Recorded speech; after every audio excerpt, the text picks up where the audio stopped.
Hello, everyone, and welcome back to episode 170 of the Salvaggio and Cratty Sports Podcast.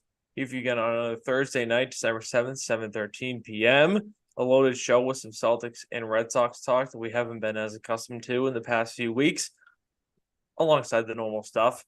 Some bad with the Patriots, and back to some good with the Bruins. But before we get into anything, Ryan, as always, how are you?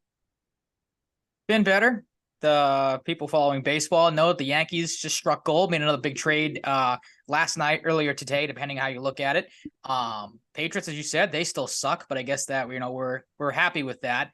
Like you said, the Bruins are back to being their usual selves, and the Celtics, depending on how you look at the in-season tournament, if you're upset that they lost, or if not, kind of in or out on the situation there. But we'll get to that a little later. But as a whole, doing pretty good. Like I said, the Yankee stuff's kind of got me bummed out. Now just waiting to see what type of move the Red Sox make. I think it was you that tweeted it out. Can't wait for their their corresponding move being the Red Sox to sign like Martin Maldonado. Be like, hey, we're going to one up the Yankees with that move. So it's great. Seems that way. Yep. No, Ryan, it was actually about Alex Bregman because there's somebody on the Astros. That's Rafael Devers' way of pulling a prank. They're going to trade for Alex Bregman. That's what they're going to do. Yeah, I mean, I don't really know. It's very early in Breslow's tenure, so I'm not entirely sure how to prognosticate this, but early on, I have somewhat of an idea based on what he's done so far. But we'll get to that later. The Patriots lost 6-0 to the Chargers. I talked to you last week about how I wouldn't be surprised if they don't score a point in this game. You did. You were on that. Good call on your part. I thought even against a horrible defense. Yeah, I was gonna say I thought maybe they could squeak at least a field goal out of it against maybe the worst defense, or it's definitely up there. It's either 30th or whoever it was stat wise. But just a joke, and I said it to my dad the other day. I said it. I'll say it now. It's just so funny every time you see it, you hear it. It was hilarious that the Chargers, if you're a betting man or woman, covered the spread. It was 5.5. With a 6-0 win. So that was kind of funny to see as well. It's just the epitome of just how big of a joke the Patriots season and how big of a joke they have been. It gets worse tonight. As you know, right before we jumped on here, we'll get to the Steelers centric stuff a little later. But in case people missed it, there's like 4 or 5 offensive skill players out. The wide receiver core consists of like Malik Cunningham, Juju, Ty Montgomery, and Tyquan Thornton tonight, and Jalen Reagor. So that's good. It's a disaster. I said it last week. I think I said it the week before. Just when you think it can't get any lower and can't get any worse, they seem to one up themselves. So again, credit to the Patriots for keeping us invested that way, tuning in to see how badly they're going to F it up this week, which is it's crazy to say. No, yeah. It just lends itself to the discussion point we've talked about, like, you're so good for so long. I guess it had to get this bad. Yeah, yep. You had to go the complete opposite way. Yep. And it just, if it keeps getting worse, I really don't know what's going to happen next. It's anyone's guess. It's very bad team. Absolute turmoil. Let's get to studs and duds though, and I'll defer to you to start. Yeah, we'll try to make this one quick because there weren't a whole lot of studs. Yeah. Was tempted to put a guy on the offense, but when you don't score any points, it's a little tough. I'm glad you went. I think you went in the direction. Yeah, you went in the direction that I wanted to go in. But I'm going to go with Jelani Tavai. He's just a mainstay at this point in the stud side of things. 8 tackles, 4 solo, 4 assists, 1 tackle for a loss as well. It's the same thing every week with him. Comes out. He seems like at times the only guy that actually wants to be out there and wants to play hard, and has been a nice find for the Patriots. Don't know what else to say about him because I feel like we are talking about him pretty much every week at this point. Yeah, Matt Patricia's supremacy. That's really all I have to gather from it. Someone we both have in our studs, spoiler alert, is Jalen Mills. A rare good game from Jalen Mills, which is nice. Didn't get a ton of action his way, but did not allow a reception, had a pass breakup, 3 tackles, and tackle for loss, as you have noted in your section. His pass breakup stopped a Gerald Everett touchdown, which when you score 0 points doesn't matter, but it's worth noting. Could have been worse. Yeah. It's such a unique situation because, like, how many people describe a game and utter a sentence like that? Not many. But when you're rooting for the 2023 Patriots and support them, that's just how the cookie crumbles sometimes. And you got to give credit where it's due because, like, Jalen Mills had moments early on when he came here. He was okay last year. He's been either non-existent or bad this year for the most part. He's had moments, good moments here and there, but they're to the fleeting. point where he's complained about his snap count and then got Complained more and about did snap nothing count. that next week. Yeah, as if this team has anything more they need to deal with about a bad player snap count. But he played good this week. I mean, it's whatever. It gets a little overshadowed by how bad they lost. But yeah, Jalen Mills. I mean, gotta give him props, I guess. Yeah, absolutely. Give credit where credit's due. My number 2, I went with Jonathan Jones, sticking with the defense. Coverage stats, courtesy of Mark Daniels. He was good. 2 for 6, 28 yards allowed. Had 6 tackles and a pass breakup as well. Jonathan Jones, he's had an up and down year coming back from the injury, trying to stay healthy. Hasn't had the craziest of games. It's not really a game I can remember him standing out too much. But was good in this game. I think a lot of the problems with the Chargers offense came with drops. They had like 5 or 6 of them, I think the stat line was. But he was, matched up against Keenan. Yeah, he was matched up against Keenan Allen a couple times.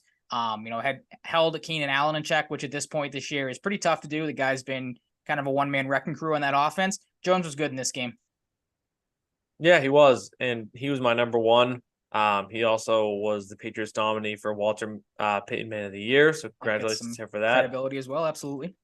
Yeah, I mean, he's just been not like amazing level Jonathan Jones, but he's just been, your typical level of production Jonathan Jones you've expected for the most part since he came back. Like, I've really had zero complaints with him since he came back from that injury. So he played pretty good in this game. And is he a stud in a better week for the team? I don't know, but probably not. 2 for 6 in coverage, only 28 yards. Pretty good. There weren't a ton of studs to choose from. So no, there was not. Not to diminish his accomplishments in this game, but I think the score, I'm going to be a broken record here. I imagine we both might be that. I think the score kind of diminishes accomplishments a little bit here. Oh, absolutely. Which is, I mean, they kind of get overshadowed. Like, oh, you got shut out, but like this guy played good. Yeah, you have Jonathan Jones as your 1, so I'll stick with you, and you can give me your 2. And I wanted to put this player on mine, but again, I'm going to hold it to the team. He didn't score any points, so there really wasn't any offensive studs to give it away, though. Your number 2 stud was Ezekiel Elliott.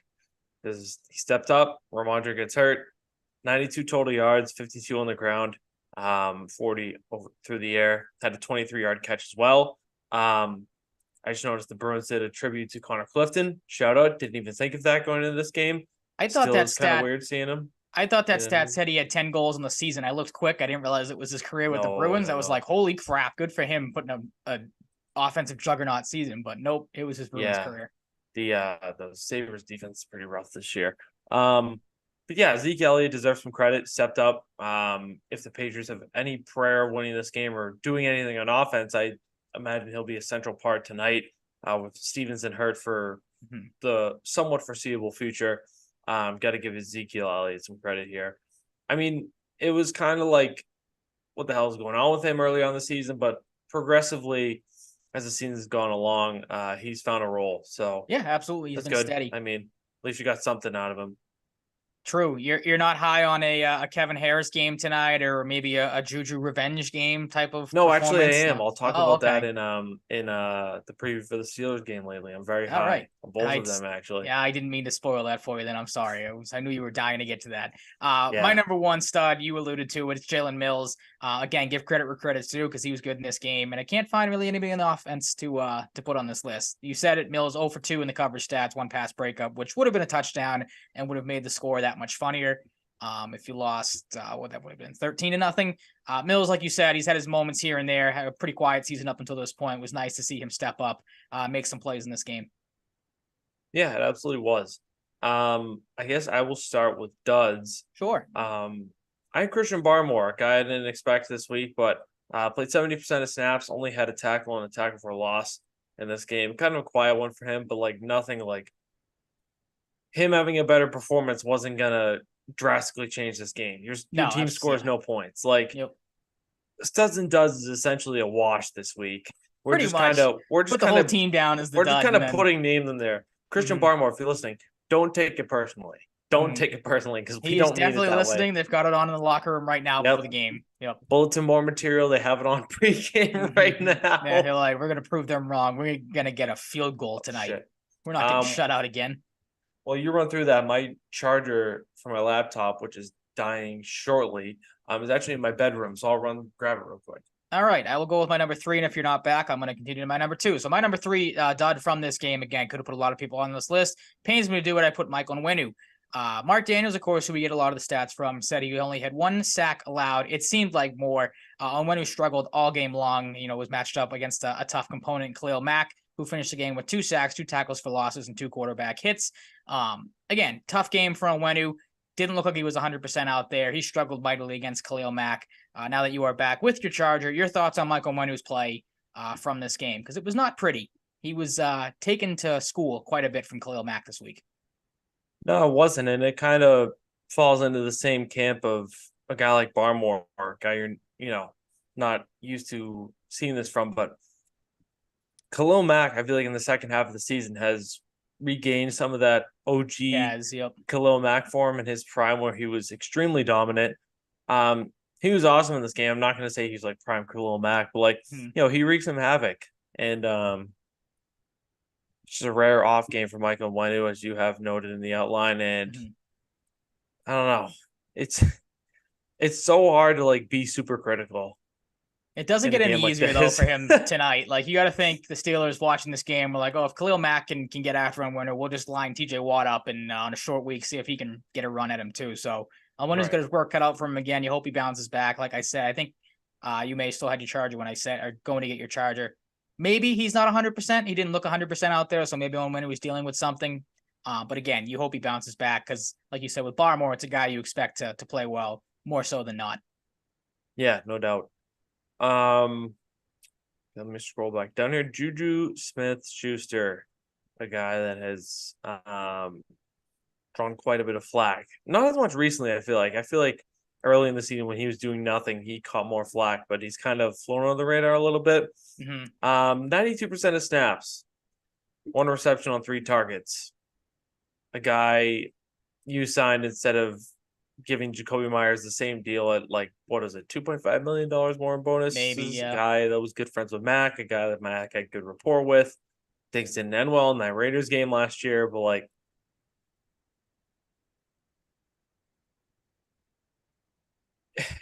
I want to say you could have set your watch to this when they signed him, but it really, this bad, you just couldn't have.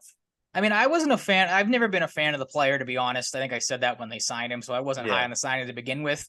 I didn't think it was going to be this bad, though. I thought he would give you something. And to your point about him catching flack at the beginning of the season, I think now as the year has gone on, just the team entirely sucks, so you're not going to really knock down one player when everyone else around him is just as bad or if not worse. Yeah. So it is what it is. At this point in the year, you kind of expect these type of games from these type of guys. The crazy thing that stands out, like you said, though, 92% of the snaps and 1 catch. I know the offense couldn't move the ball at all. It was a shitty game. It was a shitty day out there, weather-wise. But 1 catch, man, come on. You got to be better, obviously, especially with guys hurt too, but this is what it is with Juju. These stat lines are a common occurrence. No, yeah, it's far too common. And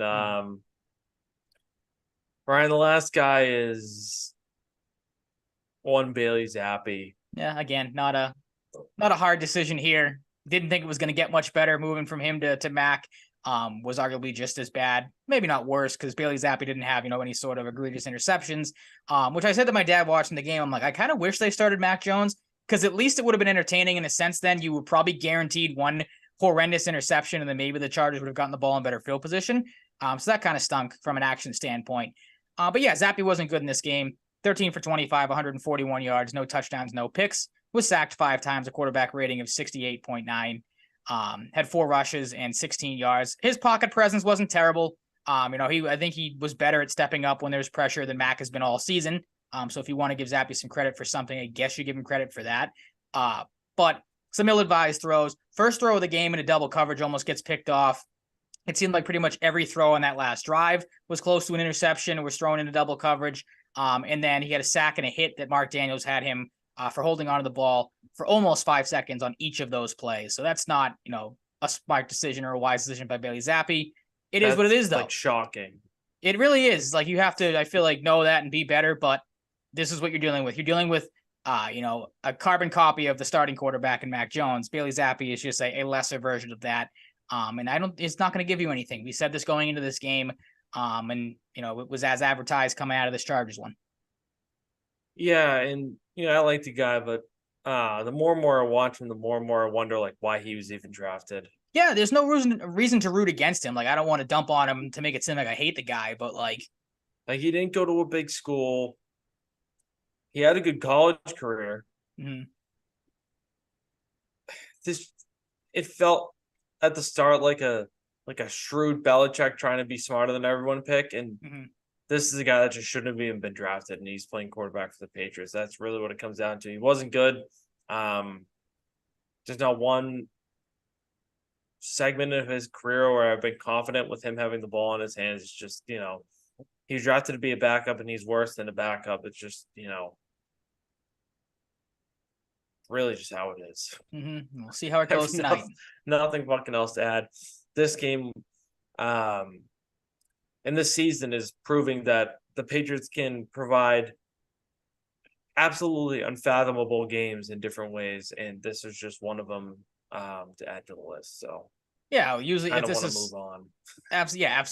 That was gonna be my last point. Is if you're new to the show, if this is your first episode listening, thanks for that. But usually to end these type of the studs and duds things, we do a little bit of biggest takeaways from this game, and there really isn't a big takeaway because it was literally the same thing we've watched all season. And like I said, and you said it as well.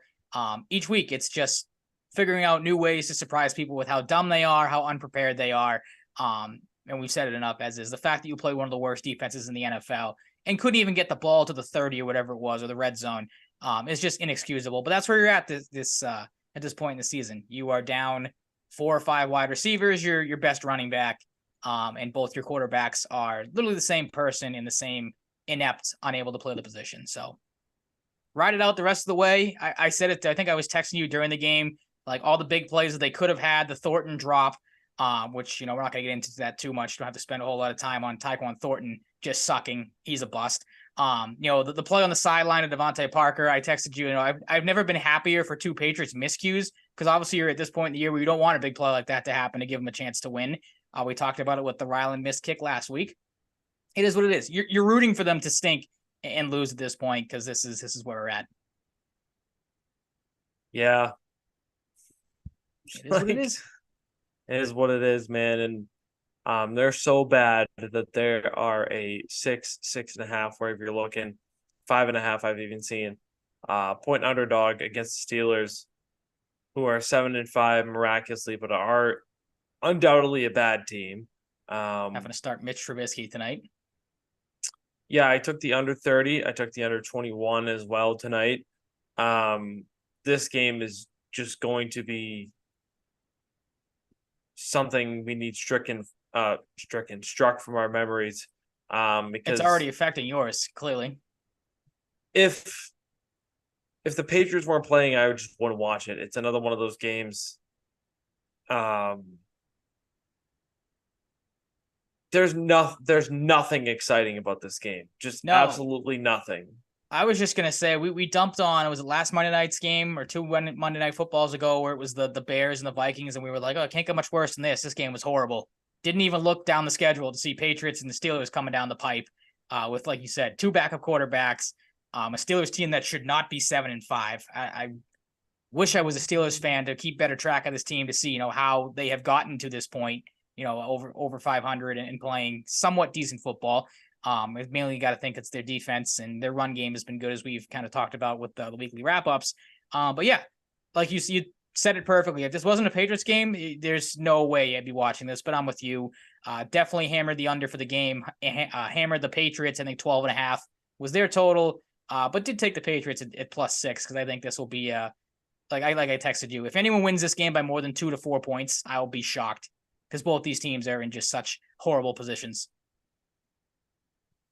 Yeah.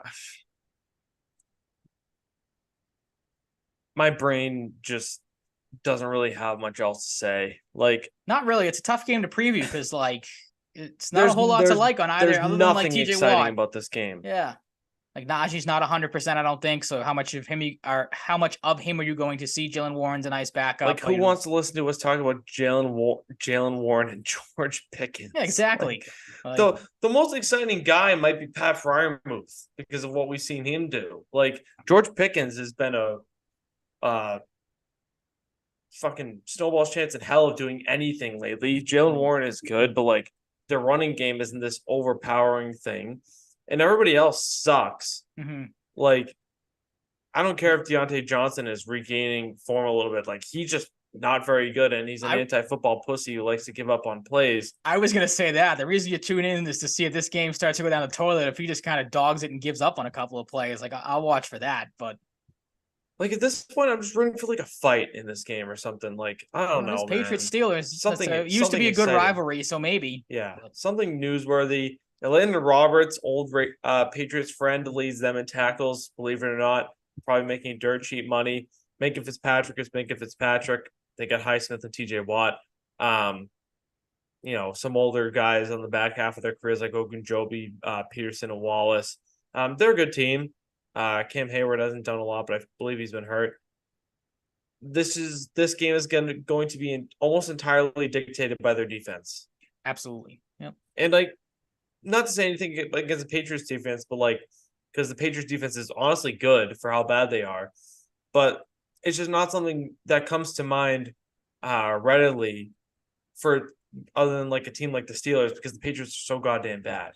Like, oh, cool, their defense is good, but their offense isn't going to score any fucking points. Like, Devon Godshaw, like, was pissed last week. He's like, we held the team to 6 points and nothing fucking happened. Like, that's the reason. This game, essentially. I'm glad you brought that up, because there's your answer right there to why you watch this game. Is if it starts to go south again, you watch to see if someone on the Patriots defense just loses their mind against someone on the offense. Like, because you've seen it 2 weeks in a row now. I can't remember who the Patriot was. It might have been Peppers after the Giants game, where he kind of said the same thing, where he was asked about the offensive struggle. He's like, as a defense, we gave up whatever it was, 10 points. We got to be better. We got to shut them out. And now, or we got to give up less or whatever it was. And now, like you said, now Godshaw is basically like, we need to pitch shutouts every week or score a touchdown ourselves, because we know it's not going to happen. That's a reason to watch tonight too. Is this game's probably going to come down to which defense scores first, let alone the offenses, because they're not going to be able to move the ball. Yeah. This will be the game that sets the game of football and the NFL back about 500 years with how bad the quarterback play is going to be. This season really has. Like, at times it really has. There's been some good games here or there, but for the most part, there's been, like Tom Brady said, a whole lot of mediocrity. Yeah. Jalen Reagor, Tyquan Thornton, Juju Smith-Schuster, Malik Cunningham. That's really all you need to hear. Demario Douglas is still out. Kayshon Boutte is still out. He'd be out even if he wasn't hurt, probably. Even at this point. Yeah. There's really just not much to talk about. It's really not worth our time, and it's not worth your time. I feel like you might have changed your score prediction. No, I did. Okay, good. I had 10-6. Sorry, I'll go first. Oh, go ahead. You go first. All right.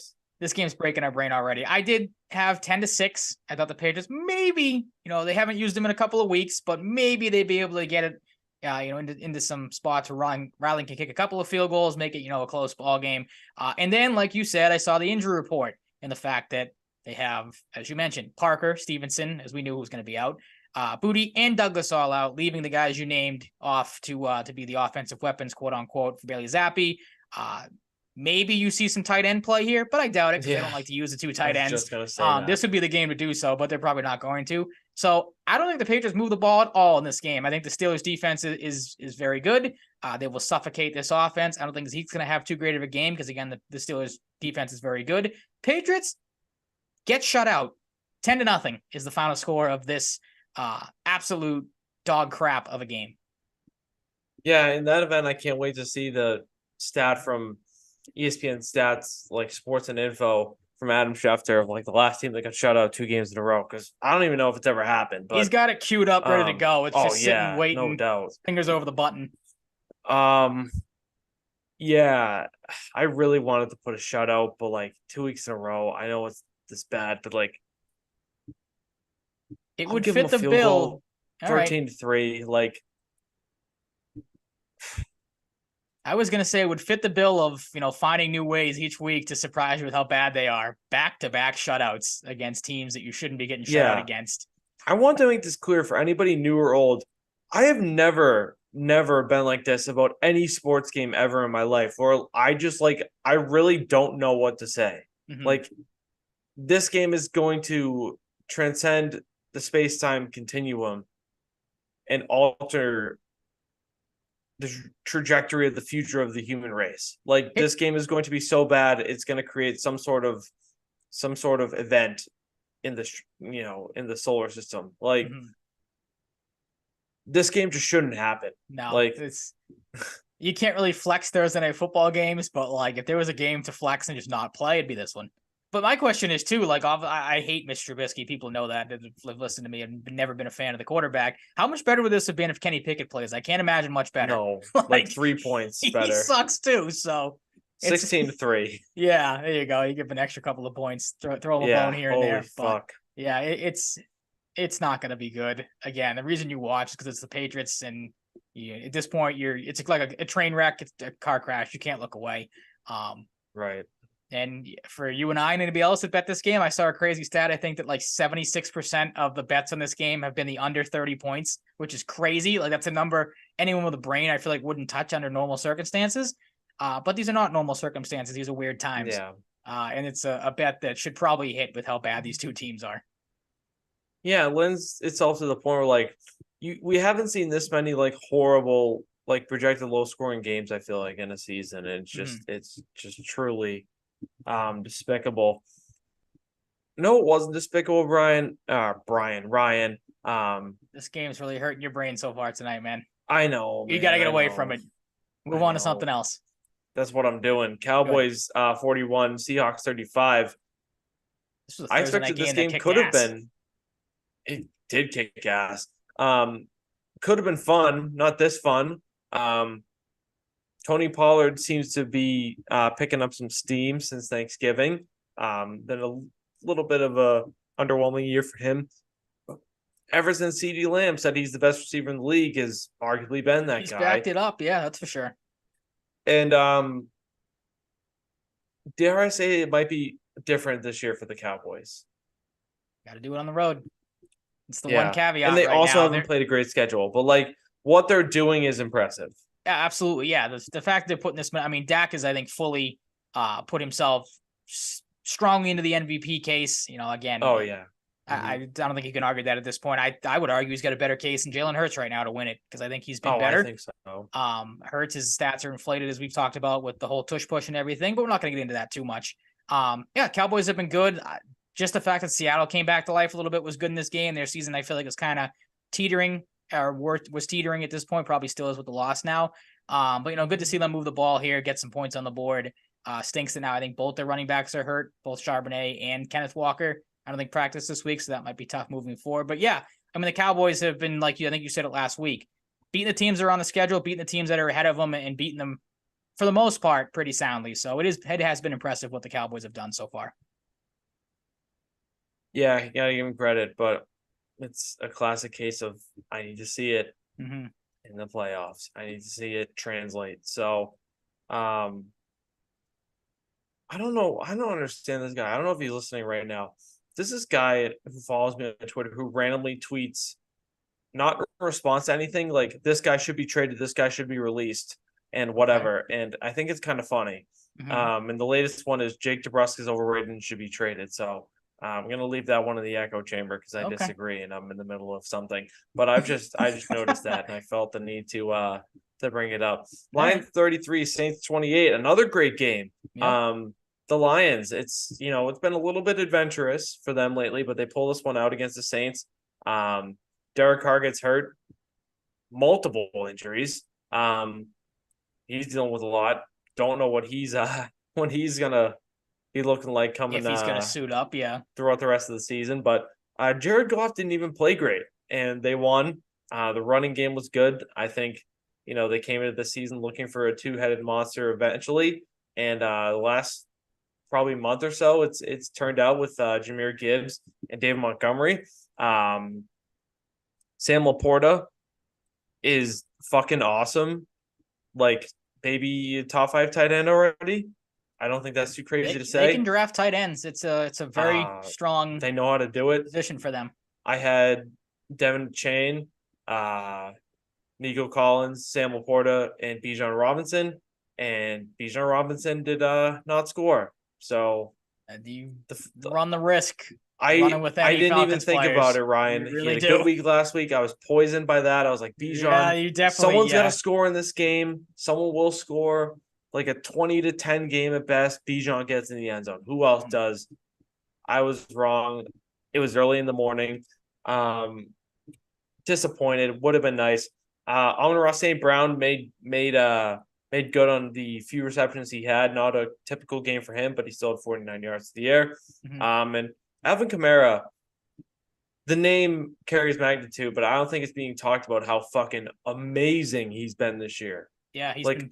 I mean, the Saints have been very mid, but he's been very good in that team. Like one of the best offensive players in the league, if you really look at it. And my God, if the Saints had better roster construction, they'd be leading the NFC South by quite a lot. Yeah, I don't think that's too crazy to say. Alvin Kamara says, "Fuck it, I'll do it all myself" at times, and he's a tremendous football player. So he is. He was great in this game. He poached a couple of touchdowns from Chris Olave, who had a good game again. 5 catches, 8 targets, and 119 yards. Another big day from him coming back from the concussion, which was good to see. Taysom Hill continues to be their everyman. 13 rushes, 59 yards, and a touchdown for him with a couple of catches as well. Like you said, though, the big takeaways, Derek Carr's status kind of up in the air. I don't want to knock on the guy because he got hurt in this game, but he sucked even before we got hurt. I think he started the game off like 0 for 6 or 1 for 7. His first pass was an interception. So if the Saints want to do anything, it's not a great option to move forward because I'm not high on this quarterback either, but roll with Jameis at this point. Like Derek Carr is giving you nothing. Jameis is funny too. He is. He's a delight. He's entertaining. If the Saints season's going to go down the toilet, at least go down and have it be somewhat fun and funny with Jameis at the helm instead of crybaby Derek Carr. The Saints are boring. Fuck them. They really are. Yeah, that's what happens when Derek Carr's quarterback. Boring. Ever since Drew Brees retired, they've been boring. You know what else is boring, Ryan? And this is the game I was talking about earlier: the Falcons and the Jets. And could have saw this one coming. Like another game, you just fire off into the sun and don't even worry about it. I'm getting to the point where we need to slash like 6 teams out of the NFL. Like on that obviously list? Not serious. Like Patriots on the list. We just don't need teams like either of them.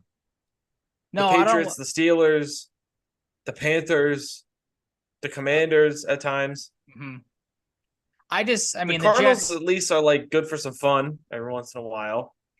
They make things interesting. I think we need less teams. That's where I'm at. Yeah. I mean, this is the same for me breakdown as the Chargers and Patriots just was. Who cares to break it down? Because when you're going into the game with Tim Boyle and Trevor Siemian as your 2 quarterbacks, you get what you deserve. You're not going to get any sort of offensive play whatsoever. The Jets season, I think, was summed up pretty much this entire last week with the fact that they were talking about going back to Zach Wilson. And at first he was like, did the old SpongeBob, I don't really feel like it meme. So that's kind of where the Jets are at there. First round draft pick doesn't even want to play anymore, which is hilarious. That gets out. But yeah, I mean, this game sucked. Again, the Falcons' best player might be Younghoe Koo with, how the season he continues to have, especially if they're not going to use Bijan, like you said, that they probably should. So Falcons, Jets, it is what it is. It was a horrible game, and I don't want to talk about it anymore. Yeah, relocate the Atlanta Falcons at least. Like, come on. Cardinals and Steelers, this was a predictable Steelers loss. I don't know what we said, but I think you and I both picked it.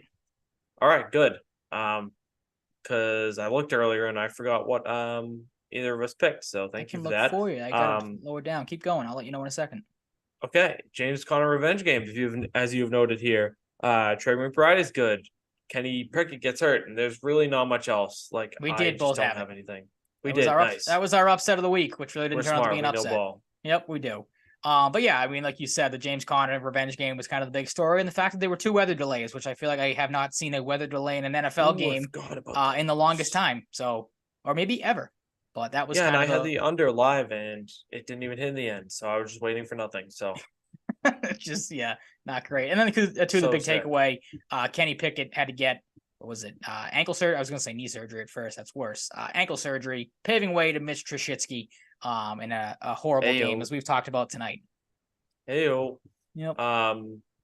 Yeah, we're just gonna have a horrible football game tonight. This was a horrible football game. I gotta turn that on. Colts and Titans and AFC South showdown.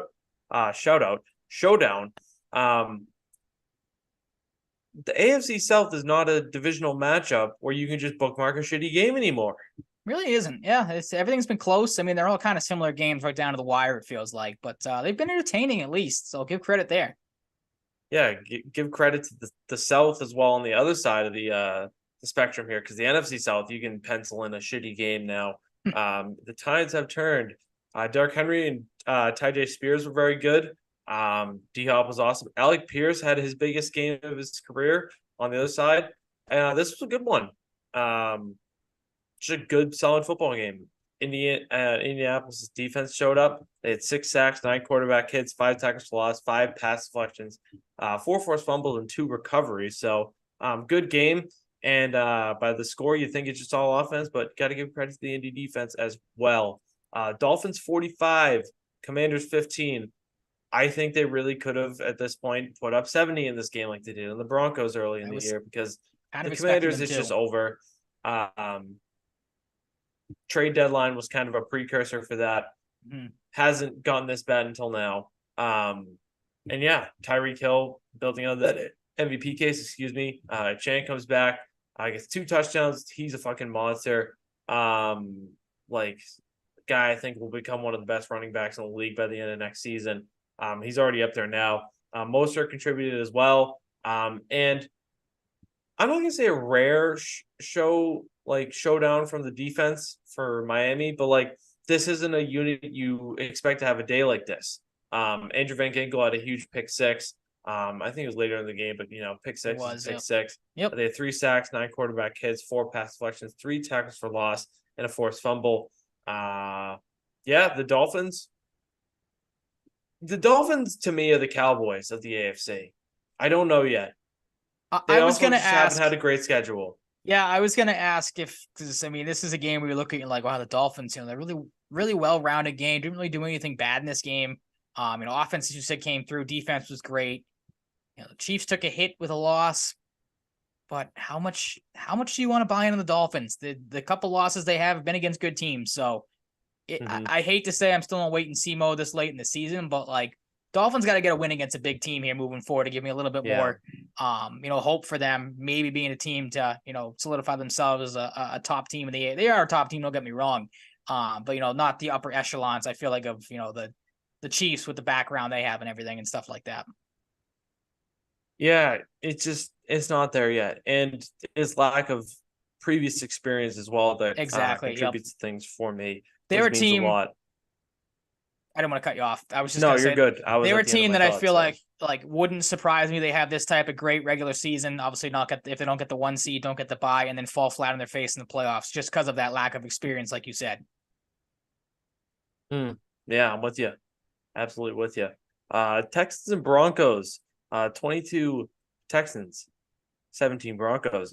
Tank Dell's season is over, which is the worst because he has not exaggerating become one of my favorite players in the league. He's electric, a 5th round pick that has turned into a monster. Nico Collins as well in his absence torched the Broncos. You think this game would be a lot higher scoring with how good he was. It took him a little while. I think he was a 3rd round pick 2 or 3 years ago to Michigan, I believe. Has really come onto the scene this year. They have the future right there. And John Mechie is just waiting in the wings when they decide to involve him some more. I don't know what his deal is. He had the health concerns. I believe, I forget exactly what he was dealing with, so I don't want to speculate, but he had some sort of illness. Damian Pierce is alive, I guess. I feel like a lot of people expect him to have another big year. It's been kind of quiet, but the Texans have been getting it done through the air. The defense showed up. Derek Stingley showing why they surprised some people at 3 overall a couple of years ago. Took him. He had 2 picks. Jimmy Ward had 1. Will Anderson, another high draft pick, had 2 sacks in this game, one of his bigger games of the year. Jonathan Greenard had 1 as well. They had 8 QB, had 7 pass deflections, 5 tackles for loss. Anderson finished with 2 sacks, 4 quarterback hits, 2 tackles for loss, and a pass deflection, showing the monster he was at Alabama. I mean, he was freaking ridiculous at Alabama. Their best defensive player his last year, especially. And when he, continues to progress, is going to be an absolute monster game record type of edge rusher. And this might be the start of that real jumping off point for him because he's absolutely capable of it. He's a freak in nature. So yeah, absolutely. I don't want to say that because we talked about it earlier. I feel like we said it a lot when we talked about the Broncos. It was another game where they bring their competition down to them, a close scoring game that maybe shouldn't have been. But I mean, the Broncos have been good. So maybe we're wrong on them. They come back down to earth in this one. And then obviously, like you said, the Tank Dell news is all the worst part of this game. If there is a bright spot for the Texans, I mean, a couple of times Dell has been out or been banged up this season. Noah Brown has filled in pretty nicely. So maybe they don't skip a beat. They're obviously going to take a hit offensively. But if Noah Brown can step in like he has when Dell has been out already, play well, maybe the Texans are able to survive this injury a little bit better than you think at first and, continue to roll as they have. Yeah, and it was funny going into the season, like everybody's like, oh, like CJ Stroud wanted Tank Dell. You hear stories like that, like this guy wanted this guy. And it really has materialized. But yeah, it's been great. Noah Brown's been a little banged up, so if he stays healthy, I think he can slot in fine. They have a better offensive structure than they have in a long time. D'Amico Ryans did an awesome job. Offensively, how much input he has, I don't know. I think he's more of a defensive guy, but I don't run the show there. Forgot to mention earlier, Dolphins commander was a scorigami, so 45-15 added to the list. Love a scorigami. I feel like we're getting in too much though. It's more fun when we get them infrequently, But my Panthers pick came very close. Very, very close. I thought it was going to happen. They lost 21-18 to the Bucs. Still a 1-win team. I think it's they were like 3rd and 1 late in the game, and they, I have to pull up the tweet. Whatever it was on 3rd down, they just completely waffled. 3rd down late in the game. If what's his name took a sack, I feel like I might have watched that play live. I think Bryce Young probably took a sack. It was 3rd and something, and like they ran it. Twice, like obviously they went for it. Oh, I did. Yeah, I did see that tweet you were talking about. Yep, they decided to run the ball in a situation where they probably shouldn't have. Damn it! I'm trying to look good here. I'm trying to look good with my my Panthers pick, and you guys aren't. You guys aren't helping me out here. I gotta find this. 3rd and 1. I said 3rd and 1, and the Panthers passed it twice for nothing. Banished them. You had it flipped. Yep. 3rd and 1. You're passing the ball. Like you're trying to lose unless you're a confident offense. Like. Just run the fucking ball. Just a horrible team, horrible game. Some points, I guess, a little bit though. Mike Evans, Hall of Famer Mike Evans. The guy just puts up 1,000 yards every year, 162. 10 years in a row, or 10 not in a row, but yeah, something maybe in a like row. that. Something ridiculous, yeah. Rashad White's been sneaky awesome. Chris Godwin had a rushing touchdown. Chuba Hubbard stepped in and played very well. Over 100 yards, 2 touchdowns. Not the worst game of the week, but definitely not the best, and one we can forget about, I think, safely. Absolutely. We can move on. Yeah. Rams 36, Browns 19. The Rams, a little bit of a statement here, but a little, you can't really say that too much, though, when the Browns are shorthanded at QB like they are. Yeah. Yep. No pun intended. The Rams offense was pretty good. Kyron Williams, I feel like his first big week since he's come back. 3 touchdowns to the air from Matt Stafford. Puka Nacua had a great day. Demarcus Robinson, don't forget about him, I guess. He gets in the end zone and has 55 yards. And Cooper Kupp gets in the end zone as well, but doesn't light it up through the air. And the defense showed up as well. A nice win for the Rams. Like, I don't know how much of a chance they have at this point, but at this point, I think they're one of those teams when you get to this point in the season, like, you're not going to get a super high draft pick unless it completely falls apart. So you might as well try and get some wins. That's where the Rams are for me. Like, if you can win. Like, yeah, that's a good way to sum it up, I think. I mean, I'm pretty sure I thought I saw one of the graphics either CBS or Fox had. They're still technically in it. Obviously, a lot has to go right, I feel like, but definitely one step in the right direction. Browns, a good start to the year. Their season's over. Like, Joe Flacco is obviously not going to be the answer. Neither is either. He's so slow, but he can still sling it a little bit. Well, that's watching that game should just piss you off even more about the Patriots situation. Like, Joe Flacco coming in off the couch can perform better. Like, than 39? Yeah, exactly. Still look more competent than anything the Patriots have. And then we'll get to the game. So, yeah. 39 in almost a month. A Mhm. month and 9 days, it'll be 39. Yeah, I mean, that's just my takeaway from the whole situation. There's a couple. We'll get to the other game in a second that should really aggravate you as a Patriots fan with the quarterback play, just to show how far behind apparently you are. But yeah, I mean, the Rams are scrappy, I guess. They got, like you said, some pieces on offense that'll have to carry them the rest of the way. And if they can stay healthy, maybe they can do that. Yeah, maybe they can. 49ers 42. It would have been funny if they scored 49 if they got I another want to talk touchdown. about a statement game. Holy shit. And I say holy shit because of the margin of victory. This doesn't really change a ton about the Eagles for me, a little bit. Really? The fact this happened at home, they got their teeth kicked in at home?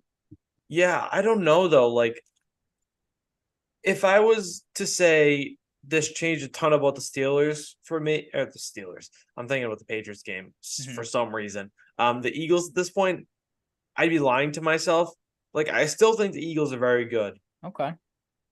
They're but good. No doubt this game was shocking. Like, yep. Obviously the 49ers are much healthier than they were a month ago, or even a little more than a month ago.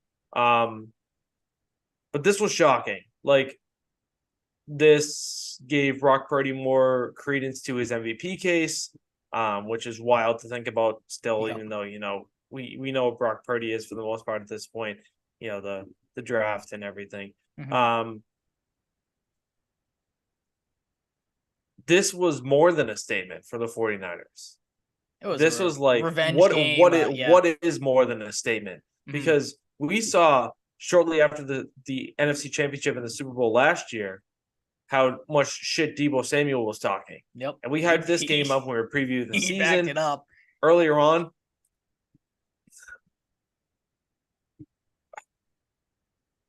I have a new favorite every week. Now the 49ers are the favorite. This is a game that I have no choice. If they stay healthy, the Eagles this bad, is crazy. If the 49ers stay healthy, just get out of the fucking way at this point. Again, it would have. This was a jarring football game. Absolutely. Like, I'm not going to say fraud is too strong. I'm trying to think of a different word for the Eagles because they're not frauds. They're a good football team. Don't get me wrong. But like I think we talked about this before. They're an iffy 10-win team.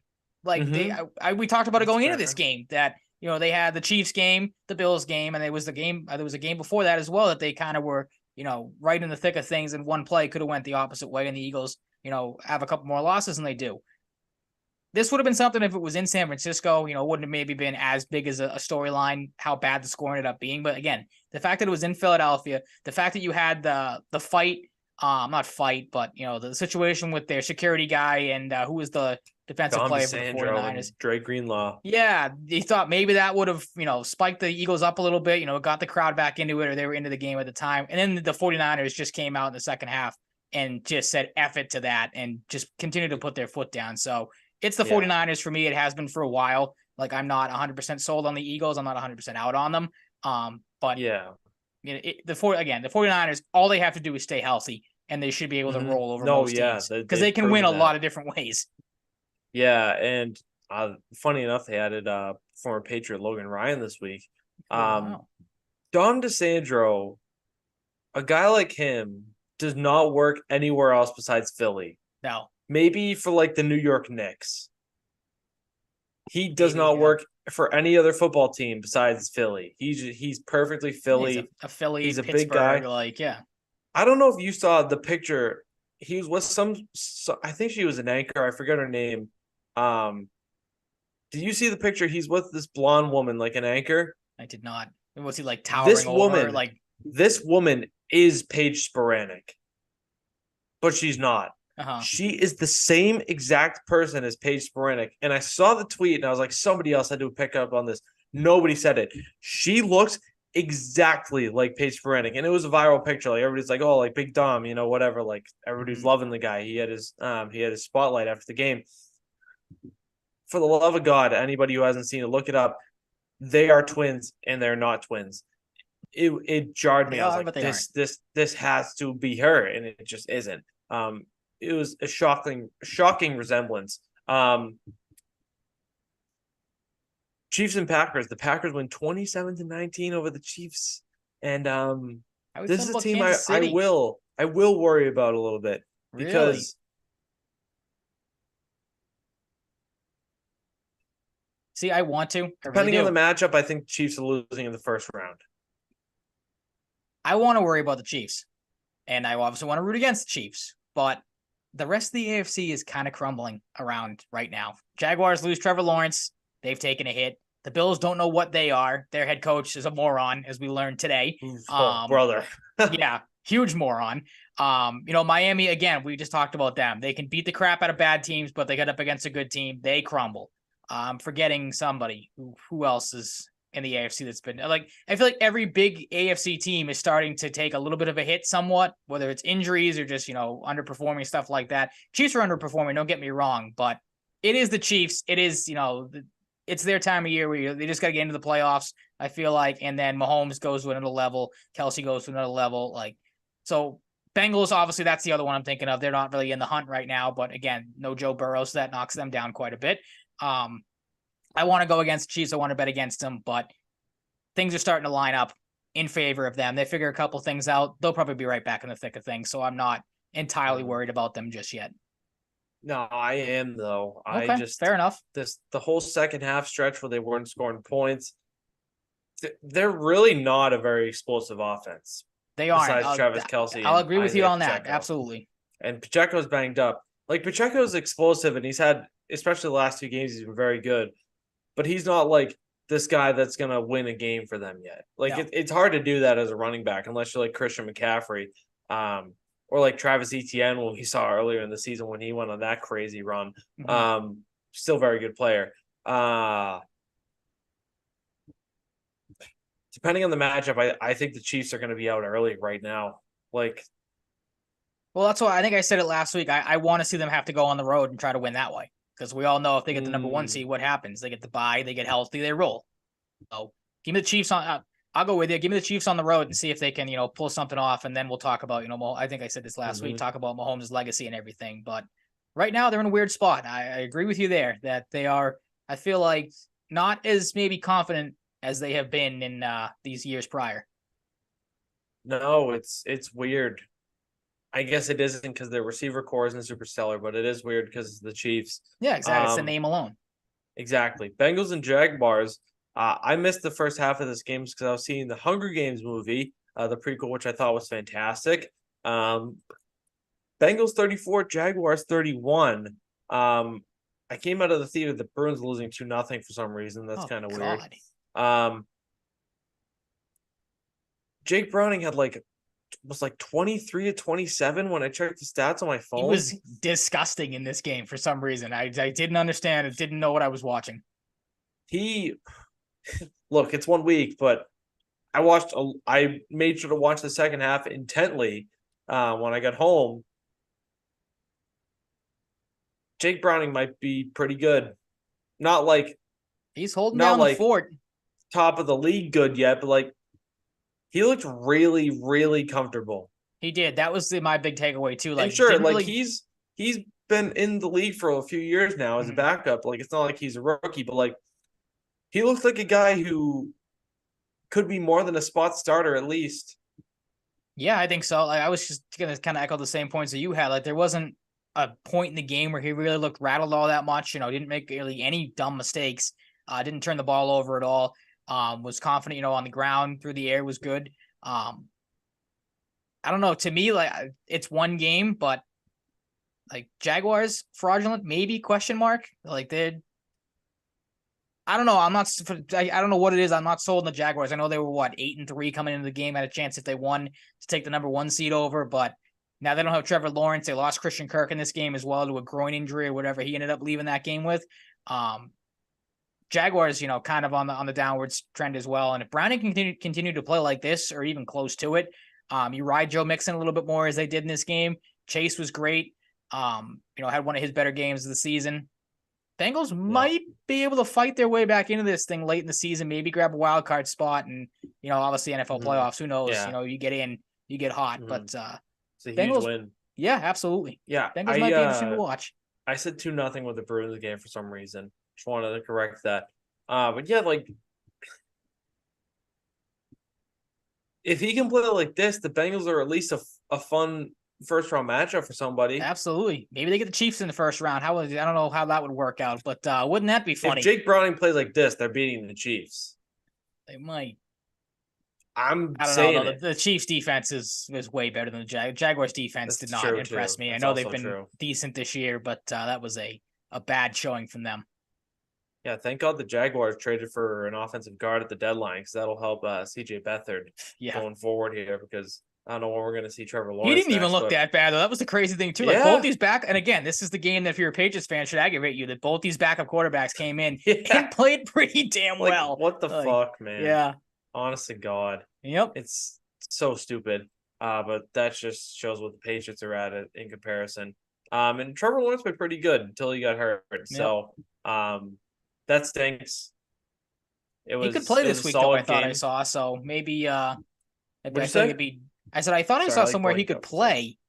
Or really? Yeah. I haven't been following it too closely, to be fair. So no, because I saw Adam on Twitter was pissed too, and I don't disagree with him at all. Like, the guy just had a high ankle sprain. He is your franchise. Like, you can sit him out 1 week, it's okay.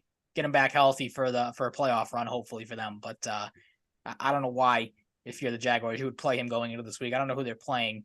They're playing the Browns. Yeah, sit Trevor Lawrence a week, he'll be fine. Yeah, come on, what are we doing? Good game though. Let's get on to this upcoming week, though, and preview and make our picks for Week 14. Patriots Steelers, we know the deal. We can get it right out of the way. It's the Steelers. It's just not really much else to say, but besides what we said. Bucs and Falcons, though, this one's a little divisive, a big divisional matchup. I'm going with the Falcons at home. For some reason, don't really know why, but I don't really know why I picked the Bucs either. That's my analysis. My analysis is that both these teams suck. We know that. The whole division blows. I'm going to go with a team that I think personally sucks a little less, which might be crazy because the Falcons are 6-6 and the Bucs are 5-7. Oh, shit. What? Not necessarily baby bump, but I didn't think of the fact that Baker Mayfield's wife is pregnant, so maybe somewhat of a baby bump. All right. Give me the Bucs all the way then. Congrats to them. Maybe I should change my pick, but I'm going to stick with the Falcons. Stick with the Falcons, see what happens. Rams and Ravens. This is a game I can see the Ravens losing. I got to be honest with you, especially coming off of that game, albeit against the Browns. But I'm going with the Ravens. The Ravens will need a couple wins. You know, they're a good team, but I think these next few weeks will be important for them to galvanize here, especially without Mark Andrews. You're going to need these reps. You're going to need reps for guys like Isaiah Likely. If you're trying to make a playoff run, you want to get him comfortable ahead of the playoffs. And for the love of God, you saw what Zay Flowers did a couple weeks ago. Throw the fucking ball to Zay Flowers. Yeah, use him more. Like, what are you doing? Pretty good. Because he's your most explosive guy. I think the Ravens win though. I think home field is going to be huge here, and they win this game. Unless you have any thoughts, we can move on to the next one. No, I was just gonna. At first, I was gonna ask if you wanted to make this an asterisk game because I thought earlier in the day I saw a tweet that Lamar Jackson was not at practice, so maybe that's something to keep an eye on. But I think maybe two straight days. Yeah, I just pulled it up again for me and Rappaport. It was only due to an illness, so not obviously an injury. So maybe that kind of sways things a little bit. Obviously, if he can't play, I think it's probably an easy pick to pick the Rams there. But the Ravens defense is so good, they very well could just win the game themselves. So I'm going to stick with the Ravens here. No, totally fair. But something to monitor with Lamar, Lions and Bears. Lions, it feels weird to, say Lions and Bears are like an interesting matchup, but Lions aren't losing twice to the Bears. Just not happening. I don't care if it's on the road. This is another team, a little different than the Ravens, but they need some wins here to, put the pieces together, get some momentum going ahead of the playoffs. And Bears team is one you should beat at this point. Absolutely. Yeah. Road. Yep. I'm sticking with the Lions as well. No doubt. And this is largely inspired by Jake Browning, but I'm picking the Bengals at home over the Colts. I went back and forth on this one because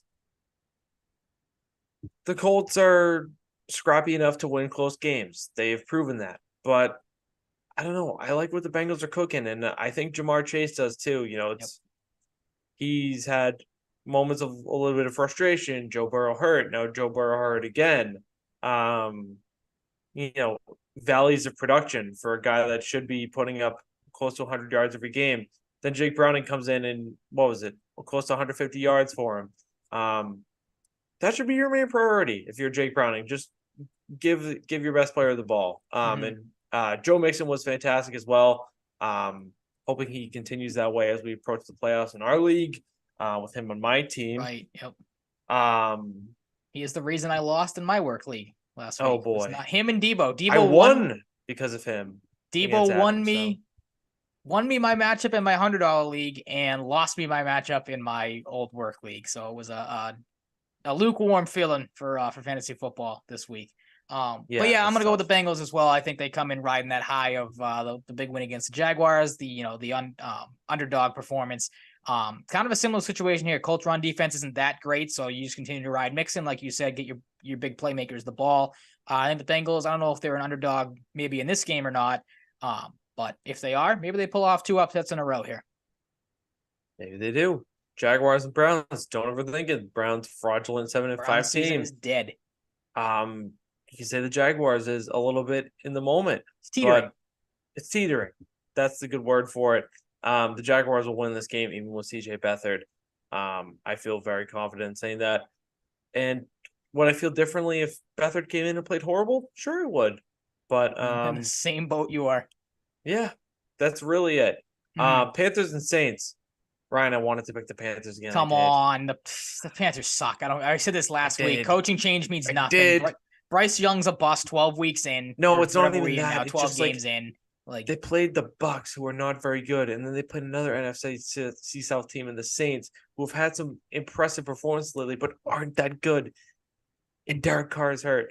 I was like, the Saints are in a better spot with Derek Carr hurt. Don't want to root for injuries, but they're in a better spot with Derek Carr. Brother, it's no, it's the Saints. It's the Saints. It is. Yep. I will never. Maybe unless they play on the Patriots, I will not pick the Panthers for anything. They are. Yeah, dreadful. They might beat the Patriots. Texans and Jets. The Texans. I don't care if Tank Dell is hurt. The Jets are deplorable. Back to Zach Wilson. Tim Boyle is out. Brett Rippon is in. We'll see if we see any Brett Rippon or Trevor Siemian. But Zach Wilson is in for some reason. It's just really because the other quarterbacks are that bad. And they spent a second overall pick on him. So I don't get how you bench a guy and then go back to him 3 weeks later. Like that just shows how just stupid your organization is and how just bad you are as a team. I mean, the Patriots could very well do it with Mac Jones in a week or two. So I'm not gonna maybe crap on the Jets too bad. Good point. Good point. You make some good points. Thank you. I tried. Vikings and Raiders. Yeah, no, come on. Give yourself some more credit. Vikings and Raiders. This is Vikings all day. I think the Vikings might come out with Justin Jefferson to beat the shit out of the Raiders in this game. Crap, that's right. He's back.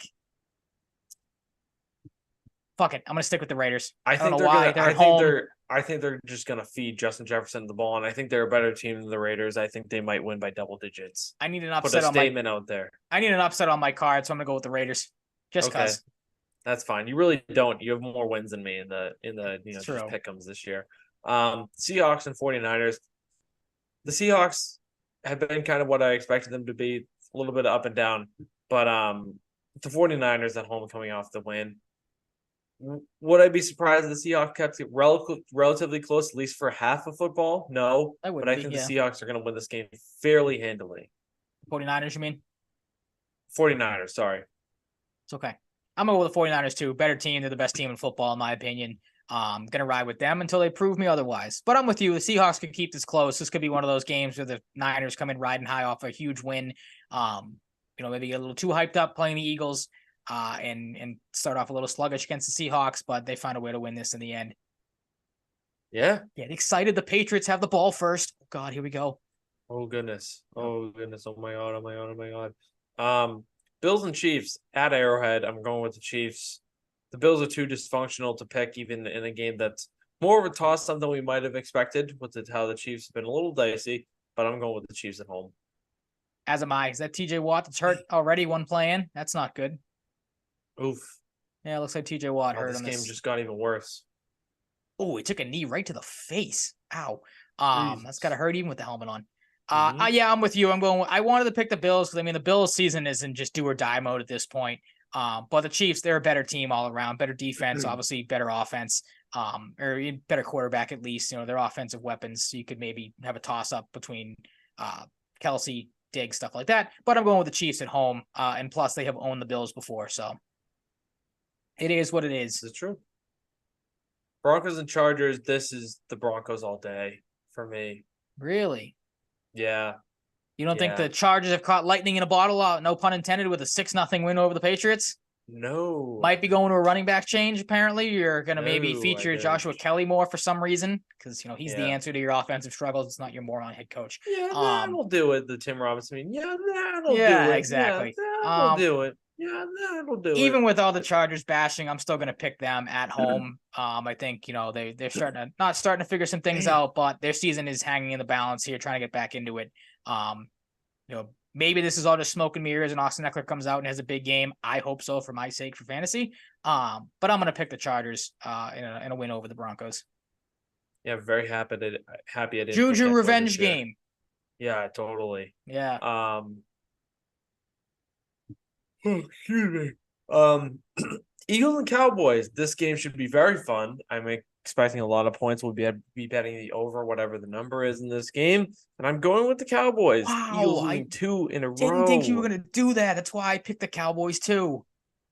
I'm going with the Cowboys. You just got done talking about how you're still in on the Eagles. What happened?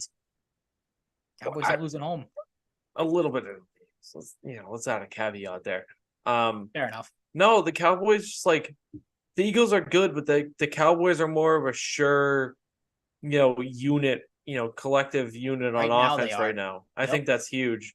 In a game like this where there's going to be points, it's the Cowboys. I don't know how close this game will be because I just don't. I'll figure that out the more I think of it. But right now, I'm on the Cowboys. This has all the makings of a game that should be close, and it could end up either one of these teams could just blow the other out and make it not even close. But I'm with you. I'm going to go with the Cowboys. They're the harder team right now. I know the Eagles obviously just come off of one loss, but again, I said it. The Eagles games have been iffy of late. The Cowboys have been rolling, so I'm going to stick with Dallas at home for another win. Mm-hmm. It makes things very interesting in that division too. Oh yeah, we talked about it. Cowboys need to get the home field advantage. It looks like in the playoffs. A win could make that a little easier. Yeah, it sure could. Titans at Dolphins. This is 30-point victory territory for the Dolphins, but it's prime time, so it won't be. But it's the Dolphins. The Titans are just not very good. It just is really that simple. Yeah, same thing. Going with the Dolphins could very well be a blowout. Not much else to add there. Patriots are going to make my shutout prediction not look good right out of the gate. Already at the 15-yard line, I think. Pull a Mac and throw a pick. Sad. Yeah, seriously. Let's move on to Bruins real quick before we get to some Red Sox and Celtics. The Bruins are currently playing the Sabres and aren't playing very good. They have 10 shots almost halfway through the game, which is less than what you want. They played San Jose on the 30th. I had some family at the game, so shout out to them. They watched a good one against a bad team. Get right game for the Bruins. A little bit of struggles. Jeremy Swayman drops a 26 save shutout. I was a coward and almost bet on him to get a shutout plus 600 because they're playing the Sharks, and I pussed out because I'm a loser. Get right game for the Bruins. Matt Poitras has a nice look to Heinen on that Heinen goal. Heinen, is just proving why didn't people want him? He's playing very nice. Way too much open space for DeBrusque on his goal. Pasta makes a move with the blue line on the Zaka goal. Zaka walks in, bang, bang, boom on the backhand, buries it. That was really it. There wasn't anything super exciting in this game, to be honest. And the Patriots have scored. Zeke Elliott is in the end zone. I don't like that. Really don't. Hate that. Toronto. A few days later, at Toronto, the Bruins win 4-3. Linus Ullmark is in net in this one, makes 37 saves on 40 shots. The Bruins are outshot 40-37 by the Leafs. We saw a good old vintage pasta goal in this game. Enters the offensive zone and rips one. Still, I will say, I've mentioned it on the show before, I would like to see David Pastrnak in his primetime zone some more. I feel like he is not getting those shots as much, which makes me sad. But I digress. Shrewd pass from him on the Shattenkirk goal finds him on a great pass. Shattenkirk pinches in. Great awareness by both of them. Pasta to make a tough pass. Shattenkirk to sneak in behind the defense, go on the backhand, bury it. His first, it's a Bruin. Matthews and Domi even it up, though. Matthews did it all on his. Kept it in on the boards. Got open. Found a loose puck in the crease that squeaked through Olmark and buried it. And then Shattenkirk giveth and Shattenkirk taketh away. A tough turnover on the Domi goal. Right. Yeah. So that happens. Derek Forbert was too slow to get back. Haven't really been a huge Derek Forbert guy this year. Right now he's on long-term IR. Mason Lohrei is up. Just hasn't looked like the penalty killing stud Derek Forbert of last year, which makes me sad as well. The 6th of the year for Frederick, a big one. But Austin Matthews eventually played spoiler all alone on a one-timer in the dying seconds. And maybe this is just me, but when the Bruins are going to blow a lead late, you can always set your watch to it. There's a vibe to it. There's an energy to the game. It was most recently against the Panthers before this. You can set your watch to when the Bruins blow it. When the other team is really the net pulled. Yeah, yep. The net pulled, the goalie pulled. Imagine if they took the net off. That would be funny. They'd still find a way to lose. You really can set your watch to it. It's a little bit alarming, and this happened a few times last year as well. Marchand ends at an OT, picks the puck out of the air. Said puck out of the year in the outline. Terrible Freudian slip. Barely gets it past Joseph Woll. Bruins win.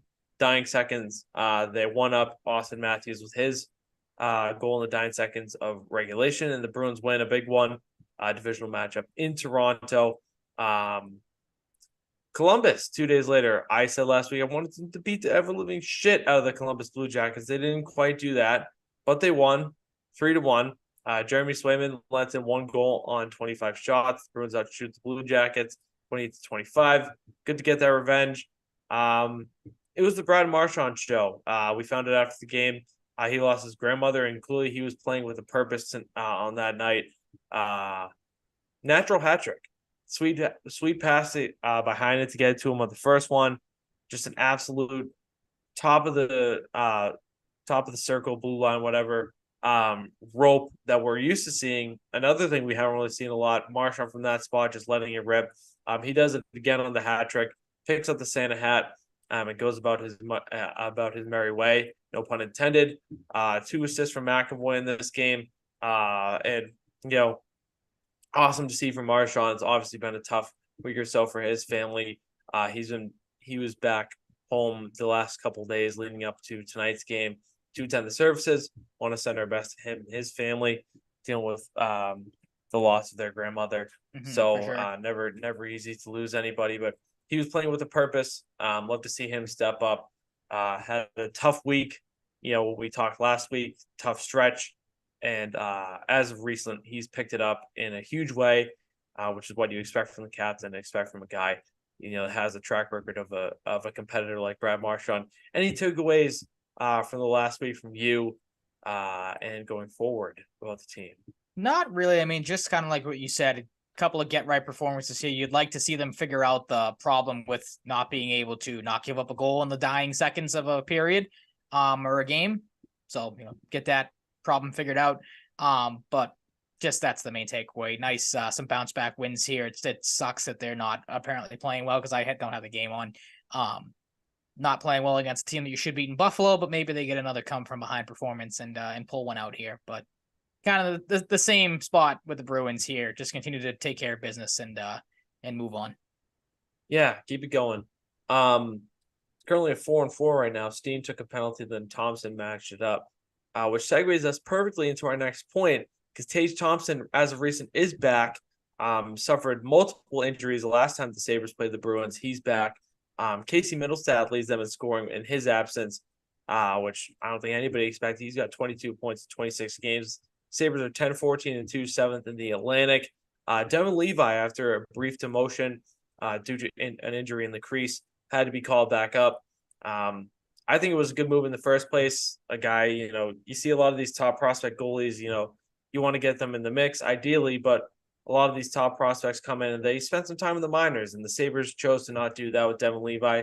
Had some moments, but was clearly a little overwhelmed, needs some development, sent it back down but needed to call him back up tonight against the Bruins with that injury in the crease. I forget who's hurt for them.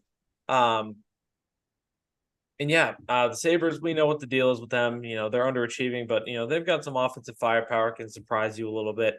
Tuukka is the emergency backup tonight because Jeremy Swayman is sick.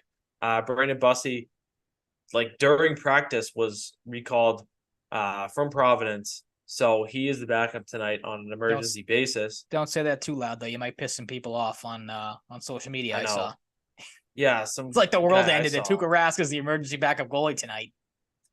People, whatever, when he was playing, but for an emergency backup, we're getting upset about Tuukka being around and he's a loser, he's going to affect the team. I don't even know who the fuck I quoted earlier, but it's just come on. This guy I quoted, I checked, had 8,300 followers. Who is following this guy if he's this miserable? A lot of Tuukka Rask. Holy shit. He's not even going to play. Shut the fuck up. Derek Forbert's on long-term IR. Mason Lohrei's back up.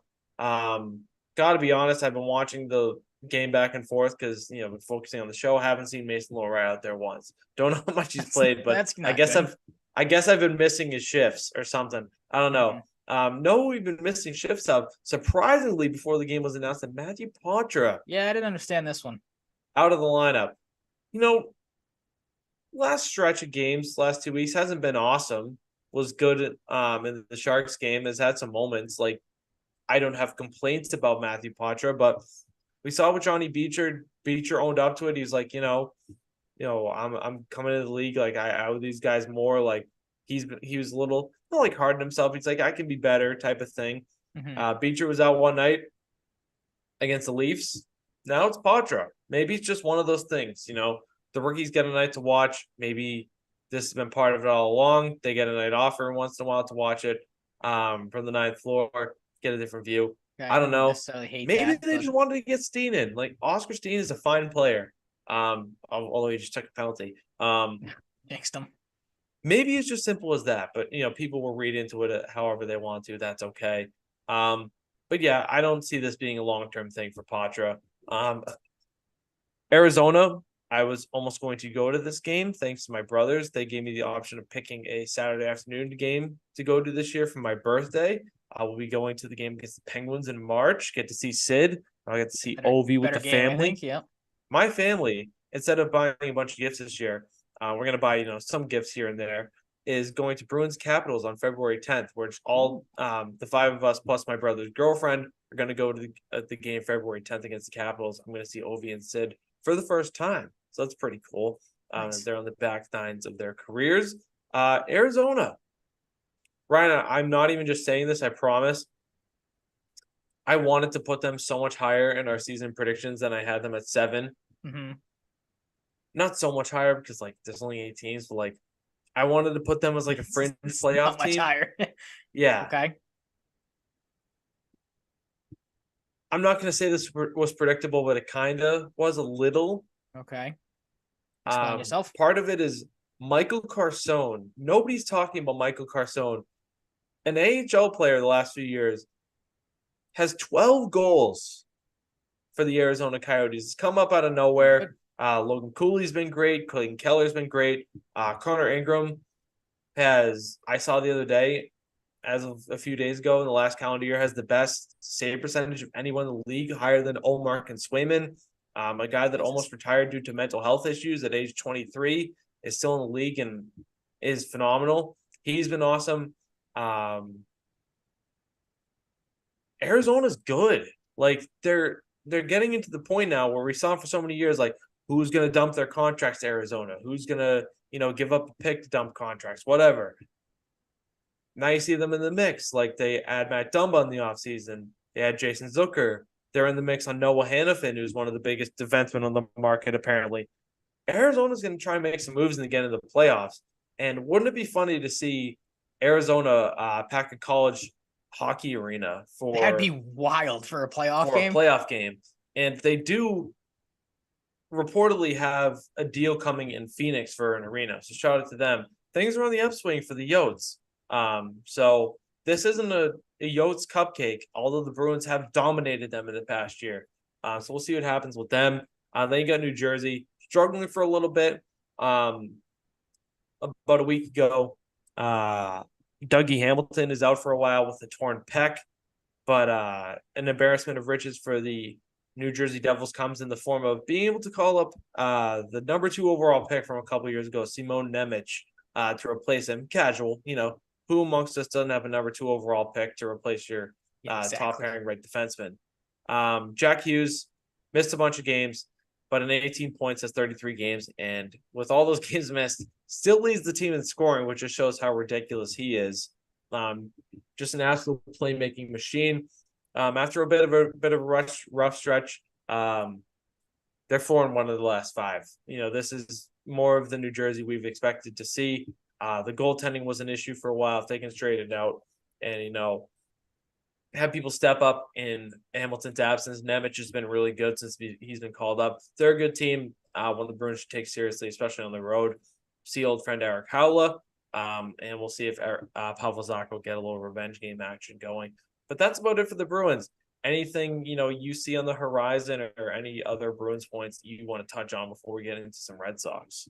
Not really. Just, I don't know how much the schedule toughens up here. I mean, just from a standings and point wise, like it does look a little, you got some teams over 500 here. So, take care of business still. Obviously not doing that so far against Buffalo tonight. So again, try to bounce back Not there. fair, But yeah, just try to, get back to your winning ways, keep it up, and all the cliche stuff, stay healthy, all that good stuff. Yeah, that's really about it. Get Swayman back, because obviously you like to have him out back, there. Yep. Of course. And we'll see what happens with Patra. I don't think this will be a long-term thing. That I think too, he'll be back against the Coyotes. Ryan. Yes. The Red Sox traded Alex Verdugo. We saw the rumors about a month ago. Maybe a link to Gleyber Torres, more so speculation. Outside of that, I feel like the Yankees had some reported interest at that same time as well. Mm-hmm. And it materialized in a trade. Not a trade I would have expected, to be honest with you. I was shocked it was with the Yankees. I really was. No, it's not even that. Oh. The fact that they got just three pitchers, that was it. I don't know what I expected, but I was like, oh, damn, they just got 3 right-handed pitchers. Like, that's, I guess, not what I expected. But they get Dick Fitz, number 12 prospect for the Yankees. Only way I will be referring to him. Only way we'll be referring to him. He doesn't have another name. Greg Weissert, and Nicholas Judice, who was an 8th round pick in the last draft, but he's already 22. It's not like he's this young stud, I guess, in terms of age, but seems like a decent player. He's a local guy, not, I don't know, from here wise, but guy. I was looking up some he stats. Went to Bryant. Is he the Bryant guy? Oh, I don't know about that. I was going to say he pitched on the Cape this year. So that's I thought he might have been the guy that went to Bryant as well. I have to look that up. No, yeah, the University of Louisiana at Monroe. Oh wait, one of the other guys went to Bryant, I think. It was funny, the whole comments with Cora, like, I think the Yankees have something big coming. He'll say what he wants about like his kids loving Verdugo, whatever, but I think Alex Cora has to be thrilled to get rid of Verdugo. I don't think they saw eye to eye. And he kind of became a distraction. The Bruins are losing 2-0. The Verdugo shit wore on me. Like, I was just like, okay, right at the end of the season, I was like, I'm good with moving this guy. I'm still good with it.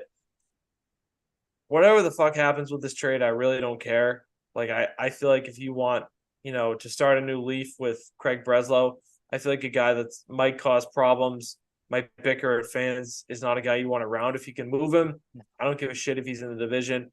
I'm not going to come off this Alex Verdugo hater, but he kind of soured on me a little bit last year in particular. You get a few good pitchers. It's clear early on, at least, that he wants to reinforce the pitching depth in the organization. I'll take it. You get a guy. It's not just prospects too. A guy in Weissert that can contribute right away. I'm cool with it. I don't think that we're getting much more than this, in retrospect. So I'm cool with this deal. I'm cool to to rip the Band-Aid off and give Alex Verdugo a change of scenery.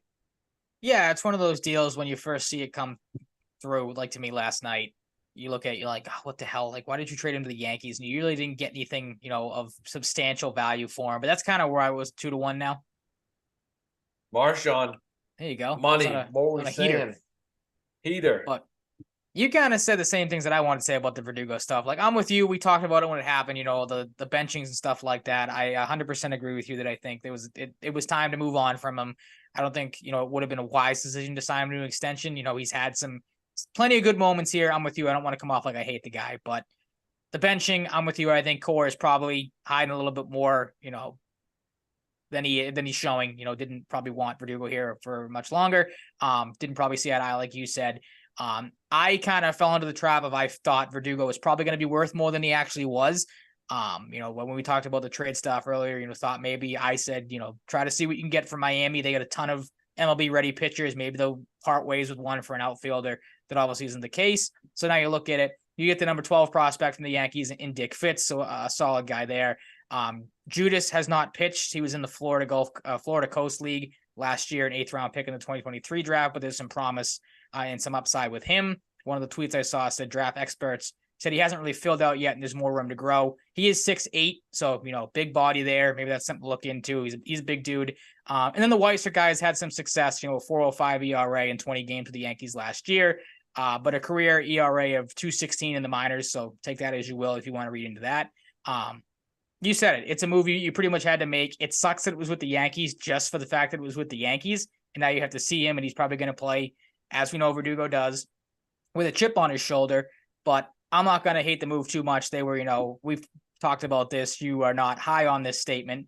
But it seemed like the Red Sox wanted to get rid of one of their left-handed hitting outfielders because they have a surplus of them. So Verdugo was going to be the odd man out. The outfield is still fine. There are some question marks if Duran and Abreu can continue to play well. And can, stay consistent for a full year if given the opportunity to do so. But it's a move you got to make in the end. I'm not too upset by it. You get, some pitching depth back, which you really didn't have. I think Fitz now slotted in as your number 10 prospect in the organization. He did their second pitching prospect behind, I think, Wilkerman Gonzalez, or not Gonzalez. What's his last name? People that know the Red Sox prospects know who I'm talking about. But in the end, again, a deal that I'm not going to be too down on because you do end up getting a decent little haul back for Verdugo, a guy that you probably weren't going to re-sign and, was probably more on the outs than, he was. Yeah. Guy you had to cut ties with. Mm-hmm. You're trying to establish a certain culture. I don't know how Breslow feels about Verdugo, but I don't know. Kind of crazy. I thought about this today too, that obviously Chaim Bloom, his first move as the Red Sox chief baseball officer was trading Mookie Betts. First big move that Craig Breslow makes is trading the guy that you got for Mookie Betts. So that was, the big reaction from everybody too, is that trade will now go down, and it already has gone down as one of the worst in baseball and probably sports history because there's some pretty bad ones. The Padres traded James Shields for Fernando Tatis. Don't forget that. Bad trade. Very bad trade. There's been bad ones. But this is definitely up there, top 5, if I had to say. It is what it is. You move on. Now you try to fill some holes on your roster. They have been linked to plenty of names. Some I like more than others. Some I'm sure you like more than others. Some of the ones that stand out that we like, I'd have to assume. We know Jordan Montgomery, what he is. He's apparently been in Boston. He's been around here. His wife, I don't know if she works somewhere here or what her situation is. As soon as you found that out, I don't know why you weren't, not you, Mike, but the Red Sox, why you weren't in contact with this guy. He's in the city, or he was. Sign him. You need starting pitching help. He's a guy that I think you could slot in very nicely there. And obviously you're trying to figure out which starters you want to go after. But this is a guy that would make a lot of sense to me, as I've talked about before. Innings eater, has proven he can pitch in the American League East. Is a guy that you can maybe take away from the Yankees because they've been linked to him and have been interested in having a reunion. See if you know how that goes. But they should be all over Montgomery, and especially seeing that he is in the vicinity of the team, in the the ballpark and everything, a guy you should be all in on. I feel like you kind of share the same thought process that I do. Yeah, I do. Like I told you the other day, I'm a little worried about, giving big money or years or whatever to guys in their 30s, but Jordan Montgomery was nails this year. He was a big reason why the Rangers won the World Series. Yeah, very absolutely. Geez, nice throw. that to me is enough. Like, even if it's 4 years, like I feel like Montgomery's probably not getting more than 5 years. No. I think it's worth the risk, especially if you're in a position like the Red Sox. Like you, a pitcher to a 24-year-old stud hitter like Soto is not linear, but like you have to do something. Like Yeah. you need some At sort this of rate, big you definitely splash. do. Yeah. Yep. Like you see the Yankees make a splash with Soto. You see the Diamondbacks who could have, kept it pretty tame. Like, we like the group we have, but then they give Eduardo Rodriguez the bag. The Red Sox need to do something. Like everybody says that, but they need to do something. Everybody gives them the billing of the interest kings every year, and that's all they've done so far. Yep. Besides the trade of Verdugo, that's all they've done. It's interest king bullshit every year, and it's not like a bunch of these guys have signed. I'll add that caveat, but like you need to deliver. Like I'm talking, Teoscar Hernandez and Jordan Montgomery are a good starting spot for me. Yeah, I would. I'm glad you kind of jumped it. We'll jump around here with the names and everything, but I like Teoscar Hernandez. I'm glad this came out. And obviously, the Red Sox, it would be nice to have another outfielder. Now with Verdugo gone, of course, again, they want the right-handed hitting outfielder because that's big for them. Again, it's the surplus of lefties, which I know you hate hearing. But that's the truth. It is what it is. It's so stupid. It is like it's nitpicking just to nitpick. Well, like, it's not just in that you want the balance, and it's not just in the outfield. You want the balance, but it kind of feels like right now that it's sort of an end all be all, and I hate that. That's fair enough, but I don't know. Like Teoscar Hernandez is the guy that would fit the lineup very well. I mean, if you want to stick with a right-handed hitting bat, you could very easily just bring Duvall back.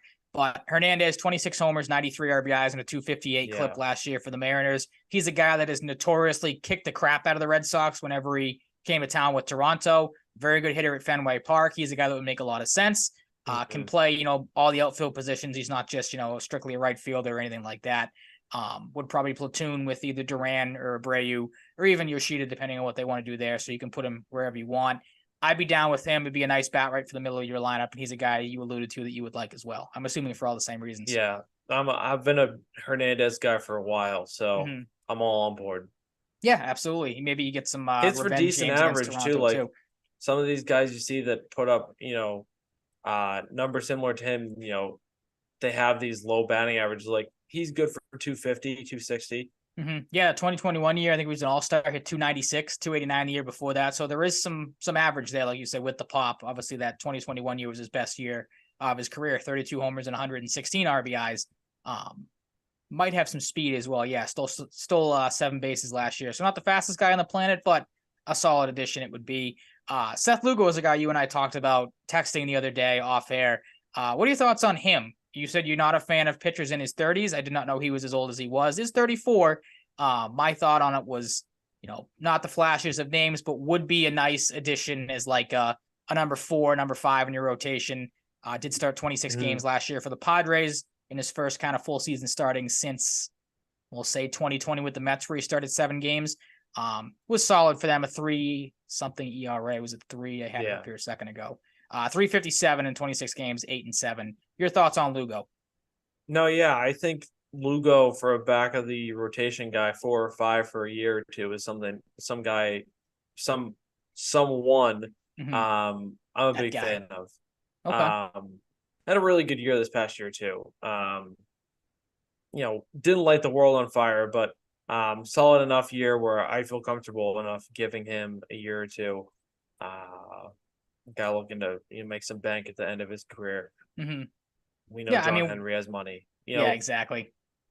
We've had so much of the rotation in the past couple of years has been, question marks. Guys that could be better, could be worse than their projections. I want sure things. I ideally want Montgomery and Lugo, then Bayo, Sale, and whoever. And the hodgepodge of guys you had last year. Yeah, like I don't know. If it gets to the point, trade Tanner Houck if you have to. Like I don't think people are going to be lining up for Nick Pivetta. Move Garrett Whitlock to the bullpen. Even though they want to make him a starter still. from what we saw. Yeah, they've gotten so crazy they want to make Josh Winckowski a starter again, even though he was at times one of your best, if not your best reliever at times last year outside of Chris Martin. Like that one makes no sense. Not at all. But I couldn't believe that when I saw that the other day. It wouldn't be a Red Sox team in the past few years without a little bit of dysfunction, wouldn't it be? Yeah, Ryan? Absolutely. So, are there any names I was going to get to? Because I mean, the obvious ones we're not going to touch a whole lot. We've talked about them enough, as is in Yoshinobu Yamamoto. Like we'll get to the Soto stuff. You alluded to it in a second. Like if you wanted to not one up the Yankees, because that's obviously a huge move for them getting Soto, but if you wanted to try to keep pace a little bit, you would go out and throw this guy a blank check right now, because the Yankees have apparently met with him. Obviously, there was the report that came out today that Steve Cohen of the Mets, I think, flew to Japan to like have lunch with the guy and talk to him. So that's not a good sign if you want to maybe make a run at Yamamoto. But the Red Sox, you should be all in on this guy at this point. He fills a massive hole that you need. Everyone's been talking about the Yankees. They saved number 18 for him because that's the ace number in Japan. My pitch to him would be you're going to go to that team and be the 3 behind Garrett Cole, the Cy Young winner, and Carlos Rodon, who was the big pitching addition last year. If you want to be a true ace, come to Boston. We'll give you the number you want. We'll give you the number 1 spot in the rotation. They give him the number they want? He wants, though. Oh, they have 18 open. Duvall's gone at this point, so you can... No, I think you meant the contract number. Oh, well, mistake. I don't. Yeah. Again, you said it. John Henry has money. I don't care what the number is. You should sign this guy in a heartbeat. He's 25 years old and the best pitcher on the market right now, who hasn't pitched an inning in the major leagues yet. Like I said it to you the other day. Somebody I saw described him as like a free agent unicorn. It might have been Lou Merlone. You have to go out and outbid for this guy. I'm not really huge on getting into bidding wars and stuff, but like if you were to do it for somebody, this is the guy 100%. Yeah, and you have the Yoshida factor too. Like absolutely, yeah, yep. Get him in there to convince him. Like the Japanese camaraderie. So where, like, I feel like the Mets are a threat too. Where would he slot in the Mets rotation? Do you think he would probably be? It's tough with not Maeda. Who's the Senga? I think it is. Yeah, Senga. Still, yeah, Maeda signed with the Tigers, I think. Yeah, I don't know why I thought Maeda. It's tough. Like Senga was so good last year, you could very well make the case that he's the ace of that staff. You could put him 1, you could really flip the 2 of them. Either Senga 1, Yamamoto 2, or Yamamoto 1 and Senga 2. Wouldn't make a difference because they're both disgusting. But yeah, like again, the Red Sox, you have the easiest pitch in the world. You are our opening day ace. Yeah. Like, you are the guy that our rotation is going to be built around because you're that good. Yeah. So it'd make a lot of sense. If you don't get Yamamoto, get Shota Imanaga, because we see Japanese import players every year, but this year feels a little different with these guys. Imanaga hasn't got the name recognition as much, but seems like a very good pitcher. Get one of these guys. Like, yeah, I didn't know a lot about him. Really just like the pressure is on. The pressure is on more than it has been in a long time with the Soto trade. And who knows what's next? You have the Yankees making the Soto trade. You have the Rays potentially moving a Rosa Reina and Glasnow. There's such for some fucking reason. Poverty franchise really is. I saw it the other day too, and that's a joke. The Orioles add Craig Kimbrell. But like I assume the Orioles are gonna add. Like they want to, bulk up after, they got bounced early. You can't do this. You can't do this song and dance this year. The guys we have listed, you need a guy like Montgomery or Lugo. They've been in a Michael Taylor. They've been on Lourdes Gurriel, who I'm a fan of. I'm a huge fan of Teoscar Hernandez. If you get Martin Maldonado and dump Reese McGuire, that's a marginal upgrade. Not the worst thing, yeah. Like, it's whatever. Rafael Devers seems to like him. That's cool with me. Like, enough. I'm glad that Domingo Germán and Jordan Hicks things are not real. Lucas Giolito, I'd kind of stay away from. I'm so out on him, it's not even funny. Speaking of former White Sox pitchers, my God, do they want an insane amount for Dylan Cease based off the 2 years prior to this year's pass, where the White Sox weren't very good, but he wasn't great either. Like, they need to get serious, or they're just going to continue to become more of a laughing stock, which is funny to even say because it's hard to do. Been. Yeah, just kind of echo your points. Like I said, didn't know a whole lot about Imanaga until you brought it up, or it's been coming up. So I looked it up real quick, opened up Twitter. He's a lefty too. I don't know how they feel about is. adding a big time lefty. I know they're in on Montgomery, but Mhm. maybe he's the backup plan if they don't get Montgomery. Perhaps, yeah. Whatever. But I don't know. Like, I doubt they'd add both. They might, depending. I mean, he's probably going to want to. I don't know what the posting fee is going to be on Imanaga. But Tyler, I don't know if on he Twitter is posted yet. Is he posted yet? I think he might have been either yesterday or today. He got posted. But this tweet said his 68% strike rate would have been tied for 5th best in the majors with Spencer Strider in 2023. Had the best stuff plus of any pitcher in the WBC last year. 24 games, 159 innings pitched, 2.66 ERA, and a strikeout per 9 ratio of 10.6. So it's pretty good. I'd take him. I'm with you. I'm so glad the Domingo Germán stuff was just a whole load of crap, because if they signed that guy, that human piece of garbage, I would have never watched the Red Sox game again. Oh my God. Yeah. Like, guy's just such a loser. Giolito, I hate the fact that that even came out as a rumor. I'm right? Glad Cotillo shot it down. Yeah. Like you just said, you've been a laughing stock the last couple of years. Your franchise is kind of in the dumpster right now. Worse. And yeah, one of the names you're linked to is just one of the biggest scumbags in the sport. Like, not good. Giolito, not a scumbag person-wise, but I'm out on him. Not a good pitcher. Led the league in home runs allowed last year with 41. You got to suck something fierce to give up 41 home runs in the season. Like, that's insane. And then was so bad, I think he was DFA'd by the Guardians after they took him from the Angels last year, because he had a 7.04 ERA. Looking it up now. Don't want him. Have him go play for somebody else. I share the same mindset you do. Maldonado, wouldn't hate that for the backup catcher role. He's worked wonders with the Astros, helping their pitching staff. Very good defender. Like you said, would probably be an upgrade over Reese McGuire. I'm good with Gurriel if you want to bring in a right-handed hitting outfielder for him. Don't want right-handed hitting Jackie Bradley Jr. and Michael A. Taylor. They are literally the same player. I don't want to have to go through that again.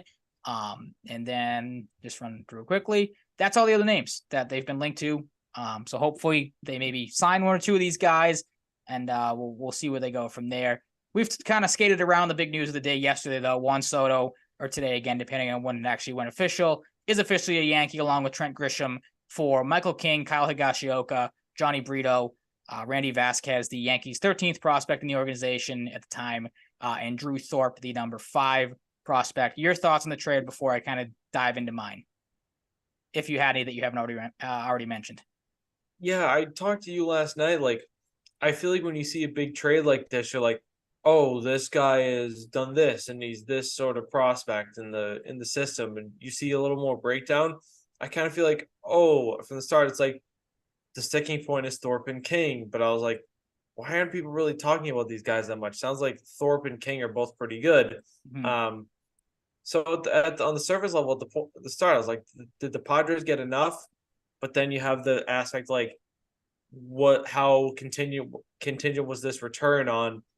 Soto is only guaranteed to be a Yankee for 1 year. So the more and more I read about it, the more and more it feels like a pretty decent return for the Padres. Mm-hmm. But I mean, if you can get Soto to be Soto, this is an absolute win, unless, the players going to San Diego are just absolute rock stars. Mm-hmm. Like, this is just an absolute win for the Yankees, but we'll have to, see if Soto wants to stick around or not. But it was funny to see Higashioka thrown in there too. I feel like he was just kind of thrown in there for fun. So it really was. I was going to say that to you too, because I wasn't paying attention last night. So when you broke down who got traded, like, that was the one that stood out to me. Of like, really, Kyle Higashioka's going back in a trade of Juan Soto, but Padres apparently wanted a catcher, unless that maybe makes it work money wise. I don't know how it ended up working. You really don't have to match money in baseball. But yeah, I mean, like you said, they got a solid return for a guy that could only be in pinstripes for 1 year. But the Yankees, they know that their fans are angry. Big market team that hasn't really, they've been spending, but haven't been winning. Haven't done a whole lot at trade deadline, stuff like that to improve the team. Brian Cashman's caught a lot of flack in the last couple of off seasons. They've heard the noise, and like a big market should and did in the Yankees, they went out and got the biggest fish available at the time. So kudos to the Yankees. I know we knocked them a lot being, Red Sox fans and everything, but They did what a big market should. You want to go out and make a big move, you have to give up some assets. They did just that. They take a chance on Soto, potentially being a flight risk at the end of the year. They also helped their defense in getting Trent Grisham, so now their outfield's in pretty solid shape. With him, Verdugo, and then, Judge, you throw Soto in there as well. Grisham's probably going to be a guy you're bringing in a late game situation, which works for them. Speed guy as well, which they didn't have a ton of last year. So the Yankees on paper get better with this trade and Alex Verdugo. They're kind of in the same boat the Red Sox are when it comes to maybe adding an arm or two, to help that rotation out a little bit, give that, rotation a little bit more stability and depth behind Garrett Cole. So the Yankees much better today than they were last night. And we'll see if it works out for them because, as we know before, they've added big bats and, in the end, doesn't really help them out. But again, give credit where credit's due for them acting and going out and proving, to be a big market team, which is nice to see. We don't really see that a lot in this market anymore. So kudos to the Yankees there. Yeah. I don't know. We didn't even talk about the fact that the fucking Blue Jays might get Ohtani. So which would be such a waste. Like that's not I don't want to knock if we got any Canadian listeners, but like that's not a market for him at all. He needs to be somewhere like a New York. Don't go to the Yankees. New Dodgers York, LA. Happening. It got leaked. See, I don't know. True to his word, the Dodgers isn't happening. I don't know if I believe that though. Yeah, that's one team though. You're gonna pass up a chance to play with some of the best players in baseball, and a team that should be in it every single year. It's the Cubs, yeah, exactly, yeah.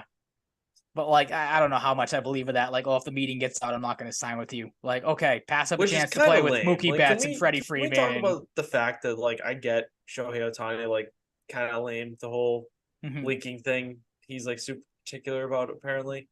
Well, I don't weird's not the right word, but we'll say he's kind of a weird guy.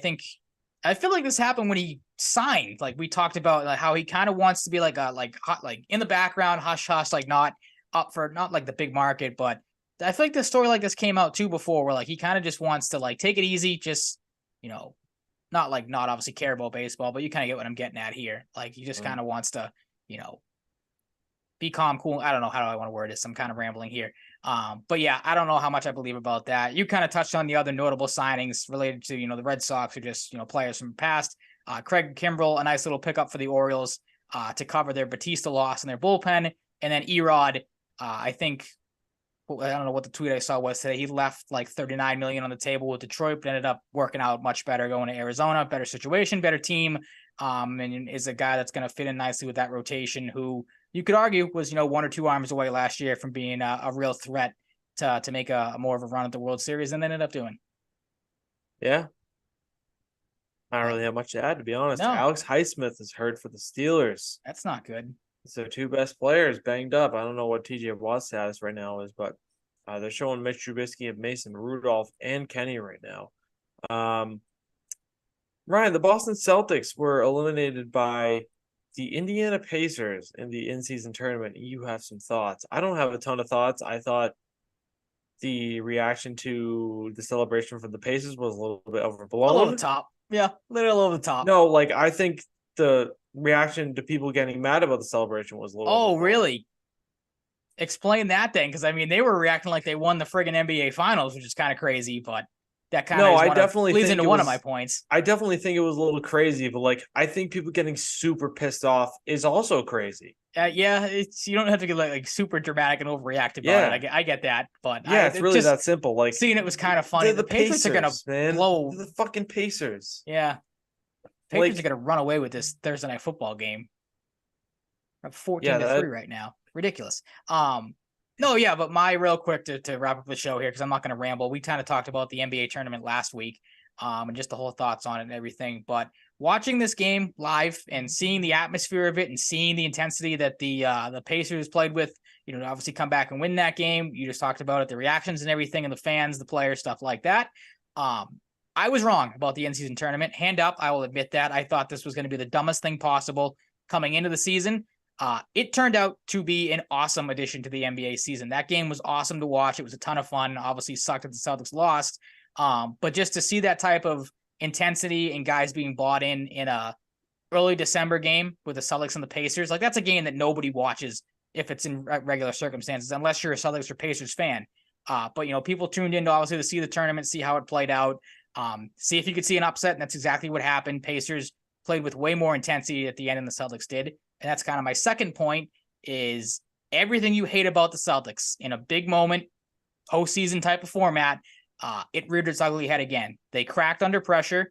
The roof started to cave in. They faltered late. So that's kind of, was that look that you gave, you disagree with that, or where's your thoughts there? I had like a little mini migraine for a second. Okay. That's not good. I'm sorry to hear that.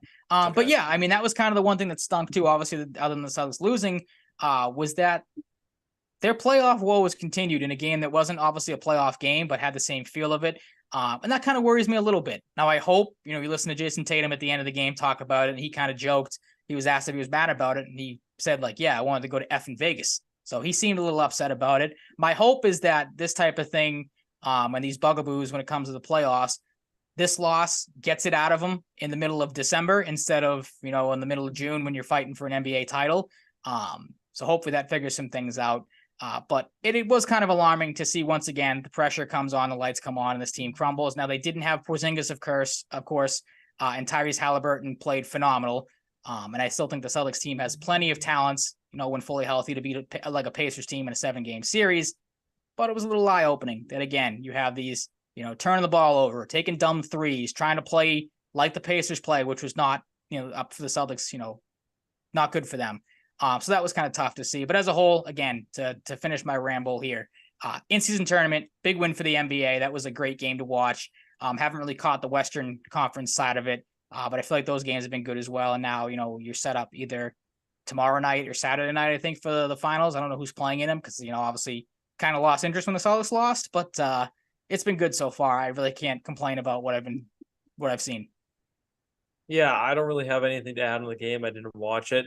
Fair but enough. I have been pleasantly surprised to see the reaction to the tournament as a whole.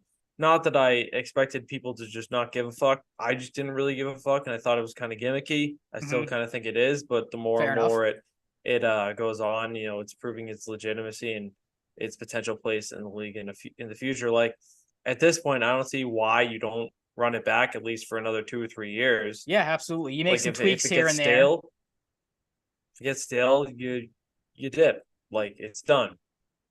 At this rate, like I don't see why it'd stop. Like it's surprising me with how the reaction has been. So, good on the NBA. Yeah, absolutely. And this doesn't really change anything about the Celtics for me. So very confident in the team, and fair enough. That's about it. I just you can't, for me, you can't shake it. It's like it's the same thing every time. Like again, it's a playoff type of atmosphere, and you kind of cowered in a big situation. So, like I said, I'm not worried. They weren't at 100%. They're getting Porzingis back tomorrow, I'm pretty sure. So they'll be fine. They're not gonna, go on some wicked losing streak now and play really bad. It's fine. No. Yeah, I'm with you. I think that's gonna wrap it up for episode 170. We're officially in the 170s. Thank you so much for listening, new and old listeners. We appreciate you. You can find us wherever you find your podcasts. You can find us on the Full Press Coverage YouTube and Twitch channels. If you search those up, you can also check out the Full Press Coverage app if you're so inclined. We're also on Twitter at Mike_Cratty, at Ryan_Salvaggio, and the show at Salvaggio and Cratty Pod. Also on TikTok, throw our name into the search bar. Stay safe, stay healthy, be nice to people, all that good stuff. The typical stuff we say at the end here. We'll talk to you next week. You're getting closer to Christmas. That's exciting. Maybe we'll do a Christmas draft. How would that work? Like, I don't know. Best things about Christmas? Best things about Christmas. Best Christmas movies. Christmas movie draft. Yep. Christmas movie draft. Yep. That's what we're doing. We're doing that at some point. All right. Something to look forward to. A little teaser for the people who have listened this long. We appreciate you. Talk to you next week. Peace out.